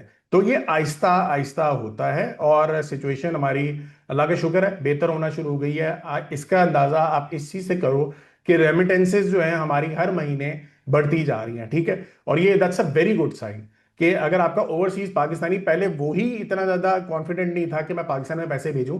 पहले तो हमें ओवरसीज पाकिस्तानी को थोड़ा कॉन्फिडेंस देना ना कि वो अपने मुल्क के अंदर पैसे भेजे। वो अपने मुल्क के अंदर पैसे भेजने की बजाय कहता था कि यार करेंसी डेप्रिशिएट हो रही है तो मैं रोक लूं पैसे। अब वो भेज रहा है, ठीक है। तो आहिस्ता आहिस्ता फिर एफडीआई वगैरह ये सारी आपकी आहिस्ता आहिस्ता आना शुरू हो जाएंगी। अच्छा सर, एक लास्ट क्वेश्चन पूछना चाहूंगा सर। जी। इसमें जो है एक तो स्टॉक्स के रिलेटेड तो म्यूचुअल फंड्स की रिपोर्ट्स वगैरह होती हैं, मतलब वो अगर चेक करते हैं तो उसमें ज़्यादातर वो जो है टॉप 10 होल्डिंग्स वगैरह देते हैं। और जी। तो उस तरह हमें पता नहीं चलता कि वो कब एग्जिट कर रहे हैं और कब इंटर हो रहे हैं। और इसी तरह ही हम्म। क्रिप्टो में जो फंडामेंटल्स हैं तो वो किस तरह पता चलेगा कि वो कब एग्जिट कर रहे हैं, और क्या डेली पता चल सकता है कि आज उन्होंने एग्जिट किया या इंटर कर रहे हैं, किस मतलब उसमें जा रहे हैं, वो स्टॉक में या जा रहे हैं या स्टॉक्स किसी वाला मैं क्रिप्टो कॉइन में जा रहे हैं। स्टॉक्स वाला मैं बता देता हूँ, क्रिप्टो वाला सलमान बता देता है। देखो स्टॉक्स वाला तो सिंपल है कि एक तो आसान तरीके का यही हो रहा है कि म्यूचुअल फंड्स का डाटा आपको टॉप 10 का चले मिल जाता है, क्योंकि ज्यादातर तो म्यूचुअल फंड उसी में ज्यादा इन्वॉल्व होते हैं। तो वो आपका एक महीने के बाद आपको जब भी डाटा है सरमाया के ऊपर आप चेक कर लो कि बहुत बड़ा एग्जिट तो नहीं है। ये नहीं है कि एक दो फंड्स ने एग्जिट किया है तो आप समझो कि भाई एग्जिट हो रहा है। कोई 10-15 अगर म्यूचुअल फंड्स एग्जिट कर रहे हैं, अगर सपोज 50 ने किया हुआ था तो वो एक छोटा सा आप समझ सकते हैं कि वो एग्जिट हो रहा है, ठीक है। ये एक तरीकेकार होता है। दूसरा आपने ये देखना होता है कि जो वैल्यूएशंस आपने कोर्स में सीखी हैं या उस तरह की चीजें आपने सीखी हैं, क्या वैल्यूएशन तक वो पहुंच गया है। तो इसका मतलब है कि वो अब जो है जो भी म्यूचुअल फंड ने उसको एक टारगेट दिया हुआ था वो थोड़ा थोड़ा सा एग्जिट हो सकता है, कर सकता है। और अगर इन केस क्या होता है कि रिजल्ट आपके इंप्रूव कर रहे होते हैं ना, तो वही चीज आपकी इंट्रिंसिक वैल्यूज या वैल्यूएशन ऑफ स्टॉक वो बढ़ता रहता है हर क्वार्टर। कि अगर स्टॉक ने अच्छी कंपनी ने अच्छा रिजल्ट दिया तो वो और उसकी वैल्यूएशन बढ़ गई है। सो वो फिर और होल्ड करते हैं लोग। तो इस तरीके से फिर आपको थोड़ा जज करना होता है। जी, क्रिप्टो के अंदर ये है कि आपका कोई भी कॉइन जब भी बनता है, एक्स वाई, चाहे वो मीम कॉइन है चाहे प्रॉपर कॉइन है, जब भी वो बनता है वो ब्लॉकचेन के ऊपर बनता है। और अगर आपको ब्लॉकचेन को रीड करना आता है, जो कि इतना मुश्किल काम नहीं होता, तो आपको बिल्कुल पता चल जाता है कि उसके अंदर कितने होल्डर्स हैं, किसके पास ज़्यादा कॉइन है। और आप उसके ऊपर अलर्ट्स भी लगा सकते हैं कि जब इस वॉलेट के अंदर जिसके पास ज़्यादा कॉइन्स हैं इस वॉलेट से मूव कर रहे हैं, यानी कि वो बेचने के लिए अगर मूव कर रहे हैं किसी एक्सचेंज के ऊपर, तो आपको मैसेज की फॉर्म में या ईमेल की फॉर्म में अलर्ट आ जाता है। तो आपको पता चल जाता है कि यार इसके अंदर मूवमेंट हो रही है। अगेन ये ब्लॉकचेन की लर्निंग में थोड़ा सा आता है, बट ये इजी प्रोसेस होता है। इसको कोई भी इंसान कर सकता है। मतलब फिर अभी सुनने में लग रहा होगा कि बहुत मुश्किल प्रोसेस है, लेकिन सिंपल प्रोसेस है। किसी भी एक प्रोडक्ट में मैक्सिमम आपके 5 मिनट लगेंगे, तो आप उसको सारी चीज़ों को इनेबल कर लेंगे और आपको आना शुरू हो जाएंगे। तो इस तरह से आप हर चीज़ का पता भी उसके अंदर लगा सकते हैं। मिलियंस ऑफ कॉइन्स है, किसी का भी आप पता उसमें करवा सकते हैं। और जो आप एक्टिवली उसको ट्रेडिंग करना चाहते हैं, तो स्कैल्पिंग लेट से 5 minute, 15 minute, half an hour, 1 घंटे की बेसिस पे, तो वो भी अगेन आपको काफ़ी उसमें भी हेल्प मिल जाती है मूवमेंट्स के लिए। और सेक्टर से एक सेक्टर से दूसरे में कैसे जा रहा है, ये भी आपको सब इजीली पता चल जाता है, तो आप डिसीजन मेकिंग बिफोर मूवमेंट भी ले सकते हैं। और ये टेक्निकल का ये बहुत बड़ा फायदा है कि रिगार्डलेस के फंडामेंटली क्या हो रहा है, टेक्निकल्स में बात बड़े अच्छे तरीके से आप एंट्री और एग्जिट्स को देख सकते हैं कि किस तरह कर सकते हैं। मैं यहाँ पे एक छोटी अनाउंसमेंट कर दूं, काफ़ी लोग डायरेक्टली मैसेज भी कर रहे हैं और इनबॉक्स भी कर रहे हैं। इनफैक्ट फराज और अमार को भी रीच आउट किया है। जिन लोगों को व्हाट्सएप पे कंपेन नहीं आई है, मैंने व्हाट्सएप पे सरमाया का ऑफिशियल नंबर लिख दिया है। आप डायरेक्टली डिस्काउंट सिर्फ लिख के इस नंबर पे भेजेंगे तो वो टीम आपको डायरेक्टली रिस्पॉन्ड भी कर देगी। मैंने वैसे फॉर्म भी दिया था, लेकिन मेरे ख्याल में WhatsApp is the right way. आप उस पर कर देंगे तो टीम बैठी हुई है और रिप्लाई कर देगी। अच्छा, मोहम्मद अली खालिद साहब, ये लर्न टू अर्न इनका एपिसोड मेरे ख्याल में अभी लाइव हुआ था। जी अली भाई, आपका क्या क्वेश्चन है? जी अस्सलाम वालेकुम लाइक भाई, क्या हाल है आपका। जी अल्लाह का शुक्र बस जी। मैं तो खुश नसीब हूँ कि मेरे चारों टीचर आज मौजूद है, सबसे एक कोर्स किया हुआ है। तो पहले तो मेरे को कि माशाल्लाह बहुत अच्छा काम सर आप सब कर रहे हैं, आप सबका एहसान है हमारे ऊपर। और 2025 तो मेरा तो खैर बहुत ही अच्छा गया है। और बस मैं सिर्फ छोटे छोटे दो क्वेश्चन थे। अब एक अमार भाई के साथ था कि जो सीमेंट सेक्टर का अमार भाई ने कहा है कि 2026 जो है वो उसके लिए बेहतर होगा, तो और अगर एक आध सेक्टर कोई और भी बता दें हमें कि 26 के लिए जो है ना अच्छा होगा। और दूसरा मैंने ये पूछना था कि सरमाया की जो वेबसाइट है हमारी, उस पे जब हम स्टॉक में जाते हैं तो वहाँ पे उसकी जो प्रेजेंट वैल्यूएशन है वो कहीं पे शो होती है, क्योंकि मुझे तो नज़र नहीं आई। यानी स्टॉक अभी जो है at that point of time वो ओवर वैल्यू है या अंडर वैल्यू है।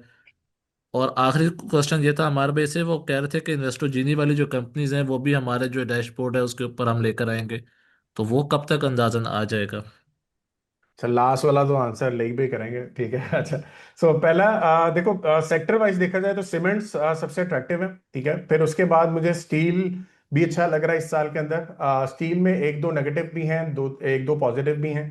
नेगेटिव ये होता है क्योंकि इसकी जो प्राइस होती है ना स्टील की, वो क्रिएट होती है डिमांड से, ठीक है। और demand of the world is China.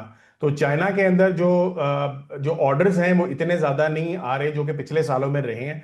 तो उससे जो कॉस्ट जो है वो थोड़ी सी निस्बतन कम भी हो जाती है, और प्राइस भी जो स्टील की निकलती है वो उसी के ऊपर निकलती है। तो मेरी आईएसएल के ऊपर, इंटरनेशनल स्टील लिमिटेड के ऊपर, मैंने एक वीडियो बनाई थी समाया यूट्यूब के ऊपर। डिटेल में मैंने बताया था कि स्टील इंडस्ट्री परफॉर्म कैसे करती है, ठीक है।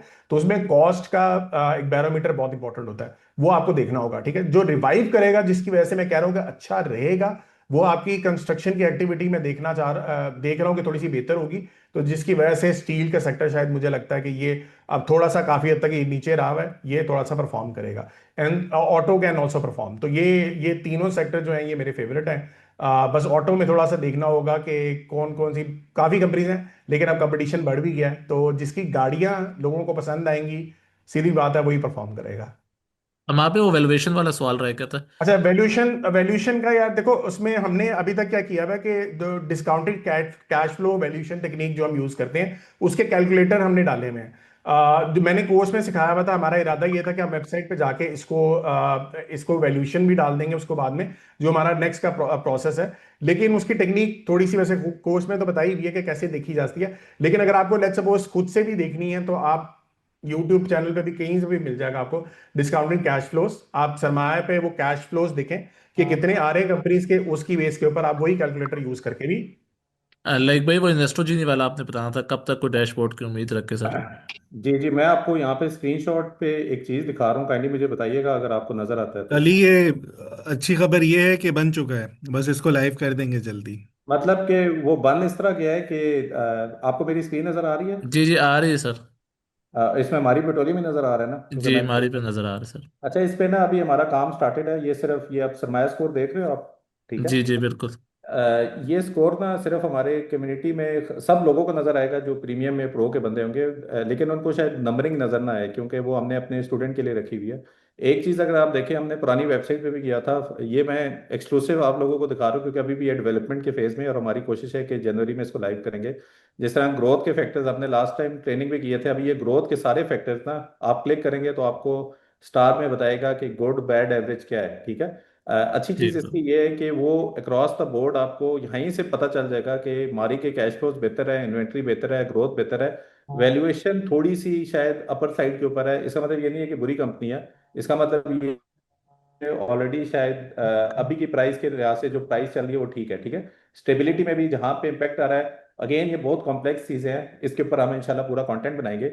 लेकिन अभी के केस में सिर्फ एक कंपनी नहीं है। आप किसी भी कंपनी को यहाँ से एफएफसी को सिलेक्ट करते हैं, जिस तरह अभी एक भाई का क्वेश्चन भी था, तो आप एफएफसी में जाएंगे तो एफएफसी का भी पूरा स्कोर है कि ग्रोथ जबरदस्त है, स्टेबिलिटी अच्छी है, कैश फ्लो बेहतरीन है, इन्वेंट्री में थोड़ा इनको स्ट्रगल है और वैल्यूएशन में मसला है, ठीक है।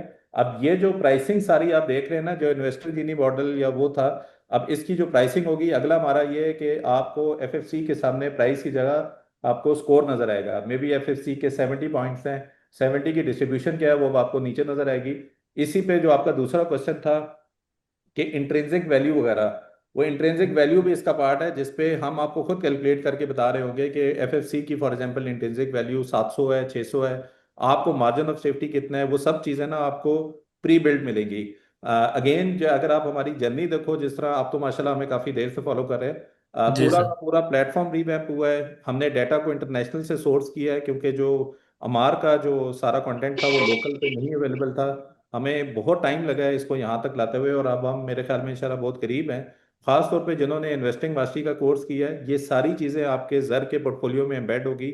अगर आपने कोई बुरी कंपनी भी लिया है या जिसके फंडामेंटल ऊपर या नीचे जा रहे हैं, नेक्स्ट फेज में हमने प्रोएक्टिवली आपको कम्युनिकेट करना है कि ये आपके पोर्टफोलियो का पार्ट है और इसमें फंडामेंटली ये मसले हैं। हम चाह ये रहे हैं कि आपकी जो पोर्टफोलियो है उसके अंदर प्रोएक्टिव तरीके से हम फंडामेंटली, कोई बुरी न्यूज़ आती है, कुछ होती है, हम आपको कम्युनिकेट भी करें कि इसमें क्या ऐसी चीज़ है जिसका इम्पैक्ट इसके साथ इसके ऊपर नेगेटिव साइड पे हो सकता है। अगेन काफ़ी चीज़ें करने वाली हैं, ये अभी बिल्कुल स्टार्ट है। लेकिन जब तक ये होपफुली डेवलपर टेस्टिंग शेस्टिंग से गुजर के आएगा, हमारी कोशिश है कि जनवरी में इसको लाइव करना है। ठीक है। ठीक। लाइक भाई लास्ट एक है, शायद बेशक ये डाम सा सवाल हो बेशक, कि जो हम वेबसाइट पे जो हमें डाटा ब्लर नजर आ रहा होता है उसकी अलग से हमें मेंबरशिप लेनी है, वो कहाँ से ले सकते हैं? जैसे कोई ना आपने स्टॉक खोलते हैं। सरमाया आप सरमाया.pk पे जाओगे, आप प्राइसिंग पे जाओगे, आप तो क्योंकि हमारी ट्रेनिंग लेके बैठे हुए हो, मैंने ये ऑलरेडी वीडियो में भी अनाउंस किया है आपके लिए। सरमाया एलीट के अंदर मैं अगेन मैं आपको ये दिखा देता हूँ। सरमाया.pk पे जब आप जाते हो ना, तो जी आपको सर। यहाँ पे प्राइसिंग पे जाओगे, तो जिन्होंने हमारी ट्रेनिंग लिया ना उनके लिए स्पेशल हमने 50% का डिस्काउंट प्रीमियम से लिया हुआ है। अगर मैं इसको मंथली पे दिखाऊं, जैसे प्रीमियम वैसे नॉर्मली लोग देखते हैं जिसमें 6,000 की फीस है, आपके लिए 3,000 की पर मंथ की फीस है। आपको दूसरा बड़ा फायदा ये है कि प्रीमियम में 2 करोड़ से ज्यादा पोर्टफोलियो नहीं मैनेज करने देते, आप 5 करोड़ से भी ज्यादा तक भी पोर्टफोलियो को मैनेज कर सकते हैं। तो आप लोगों के लिए स्पेशली, और अगेन यहाँ पे अभी हमने डाला नहीं है, लेकिन सरमाया स्कोर की डिटेल्स के वर्किंग कैसी हुई है वो सिर्फ स्टूडेंट के लिए अवेलेबल होगी। वो ड्यूरिंग द ट्रेनिंग और इवन आफ्टर द ट्रेनिंग उनके लिए ये कैसे कर सकते हैं। तो यानी बस ये आपने अगर एलीट वाली करना है, मेंबरशिप हमने ले लेनी है, फिर हमें विजिबल हो आप जाएगा। लीड करेंगे क्योंकि वो डिस्काउंटेड पे भी है, और एज ए स्टूडेंट हमने आपको फर्दर डिस्काउंट भी दिया हुआ, और उसकी नंबर ऑफ फंड्स को भी हमने इंक्रीज किए हुए हैं। ठीक है। ठीक हो गया sir, thank you sir. Again मैं अनाउंस कर दूं, जिन लोगों को डिस्काउंट कोड नहीं मिला, प्लीज वो डायरेक्टली व्हाट्सएप पे कम्युनिकेट करें और वहां पे कर ले। नेक्स्ट जो काफी ज्यादा लोगों ने क्वेश्चन हैंड रेज किए हुए हैं, प्लीज अपने क्वेश्चंस को ब्रीफ रखिए, कोशिश करेंगे हम कहीं 8:30 पौने 9 तक खत्म करें। फायजा ऐवान कैंडी आप आ जाएं। अस्सलाम वालेकुम सर। जी जी वास्सलाम। अच्छा फैज अच्छा अमान सर, चलो। टाइम को देखते हुए सबसे पहले तो आपका थैंक यू। मैं बिल्कुल शॉर्ट सा सवाल करूंगा कि पीआईए ऑलरेडी 49 को टच करके वापस आया है। अभी जो लोग जो प्रेजेंट पोजीशन है इसको मार्केट में जाना चाहिए, या आप इस पर ये एनालिसिस करके बताएंगे कि इससे दूर रहें या इसमें आए, या किसी खास टाइम के बाद इसमें आए? और दूसरा छोटा सा मेरा क्वेश्चन ये है कि bank Al Islami is going to be the next Meezan bank? मतलब जिस तरीके से मिजान बैंक ने आउटस्टैंडिंग किस्म की परफॉर्मेंस दी है, ये भी थोड़ा सा कर रहा है, तो हम इसमें लॉन्ग टर्म के लिए इन्वेस्ट कर सकते हैं? बस इतना मेरा क्वेश्चन है, थैंक यू। मैं बीआईपीएल बैंक इस्लामी का बताया था। बीआईपीएल देखें, नेक्स्ट ईयर जो होगा ना, हमने पॉलिसीज के ऊपर चलना है, और बैंक्स में सबसे ज्यादा जो परफॉर्मेंस करने वाला होगा बैंक, उसमें जिसके डिपॉजिट सबसे ज्यादा बढ़ रहे हैं वो उसका होगा। ठीक है। कॉस्ट टू इनकम रेशियो जिसकी सबसे कम होगी वो सबसे अच्छा परफॉर्म करेगा। और जो ज्यादा कॉन्सेंट्रेट, एक तो इस्लामिक पॉइंट ऑफ व्यू से भी जो आपके काफी हद तक बैंक उस साइड पे जा रहे हैं, उससे भी एक थोड़ा सा एक्सपोजर ज्यादा हो रहा है लोगों का। ठीक है। बीआईपीएल का मसला ये था, ये मेरी टॉप बैंक्स में से भी मैंने लास्ट ईयर बताया था, बट मैंने इसके अंदर एक छोटी सी आपको बात कही थी कि डिपॉजिट्स इंडस्ट्री एवरेज से नीचे हैं। ठीक है। तो ये किसी भी टाइम इसका रिजल्ट बुरा आ सकता है। ये मैंने बुल्स एंड बीएस में भी बताया था, जो लास्ट हमने कॉल दी थी बीआईपीएल की। तो ये चीज को मद्देनजर रखते हुए जो नेक्स्ट ईयर का आपने बैंक्स देखने हैं, तो ये थोड़ा सा देख के हमें चलना है। ठीक है। दूसरी चीज पीआईए के ऊपर बात करते हैं, वो फराज मेरे ख्याल से ज्यादा बेहतर बता देगा टेक्निकली। मैं फंडामेंटल्स की बेस के ऊपर चलता होता हूं। मैं फंडामेंटल्स के ऊपर, मुझे ऐसी कंपनीज पसंद होती हैं जो कि आपके प्रॉफिट में कन्वर्ट होना शुरू हो जाए। ठीक है। अब ये हाइप थी, वो हाइप हो गई, अब आपका सारा सिनेरियो बिल्कुल हो गया पीआईए का। अब जो है ना, जो आरिफ हबीब ने इसको लिया कंसोर्टियम, जो जो इन्होंने ले लिया, अब इन्होंने इसको रिवाइव करना है। ठीक है। अब रिवाइव करने के लिए उसको पूरा स्ट्रक्चर करेंगे, हो सकता है लोन ले, मजीद लोन लें, और इसको अब दोबारा प्रॉफिट वाली साइड पे लाएंगे। तो प्रॉफिट वाली साइड पे लाने तक जो है, इसके जब नंबर्स इंप्रूव करेंगे फिर मैं इसको देखूंगा। अपने एंड से मैं फंडामेंटली बात कर रहा हूं। मैंने इस वजह से इसकी कॉल नहीं दी, हालांकि बहुत ऊपर गया था, फंडामेंटली नहीं दी थी, टेक्निकली हमने दी थी। तो मैं इसी बेस पे नहीं देता कि मुझे लगता है कि जो कंपनी मुझे लगता है जिनकी अर्निंग्स फौरी तौर पे बढ़ने वाली है, मैं उनको बता देता हूँ। ठीक है। तो मैं जिस चीज में कंफर्टेबल हूं, मैं वही आप लोगों को सजेस्ट करता हूं, चाहे वो स्टॉक 10 गुना ना ऊपर चला जाए, मैं फिर भी नहीं सजेस्ट करता। अच्छा, बस मैं इसको क्लोज करना चाह रहा था। आप सब लोगों का बहुत शुक्रिया। जिन लोगों को फॉर एग्जांपल ट्रेनिंग की समझ नहीं आ रही है, जो लोग समझ रहे हैं कि ये इनके लिए नहीं थी, सिर्फ जो सेल्स टैक्स है वो हमारी जेब में नहीं जाता, वो गवर्नमेंट ले जाती है। उसके अलावा जितनी 100% फीस है वो आपको टोटल रिफंड हो जाएगी। ठीक है, ये ऐसी चीज़ है जो कि आपको हेल्प करेगी फ्यूचर के लिए भी। तो प्लीज़ अपने ऊपर इन्वेस्ट करें। जिनके पास पैसे नहीं है, आपको घबराने की जरूरत नहीं है। ये बुल्स एंड बियर्स आप ही के लिए बनाया हुआ है, जिसमें ये सब लोग आपके लिए कंटेंट बनाते हैं वीकली, ताकि आप इससे बेनिफिट कमा सके। और हम इंशाल्लाह कोशिश करेंगे हर मंथ में कोई ना कोई एक इंटरेक्टिव सेशन रखेंगे, जिसमें हम मंथली बेसिस पे आपसे इंटरेक्ट करें। ठीक है, so thank you very much, and इंशाल्लाह I will see you, in fact we will see you next episode. अल्लाह हाफिज। सरमाया.com, जहां हर फैसला बने सरमाया।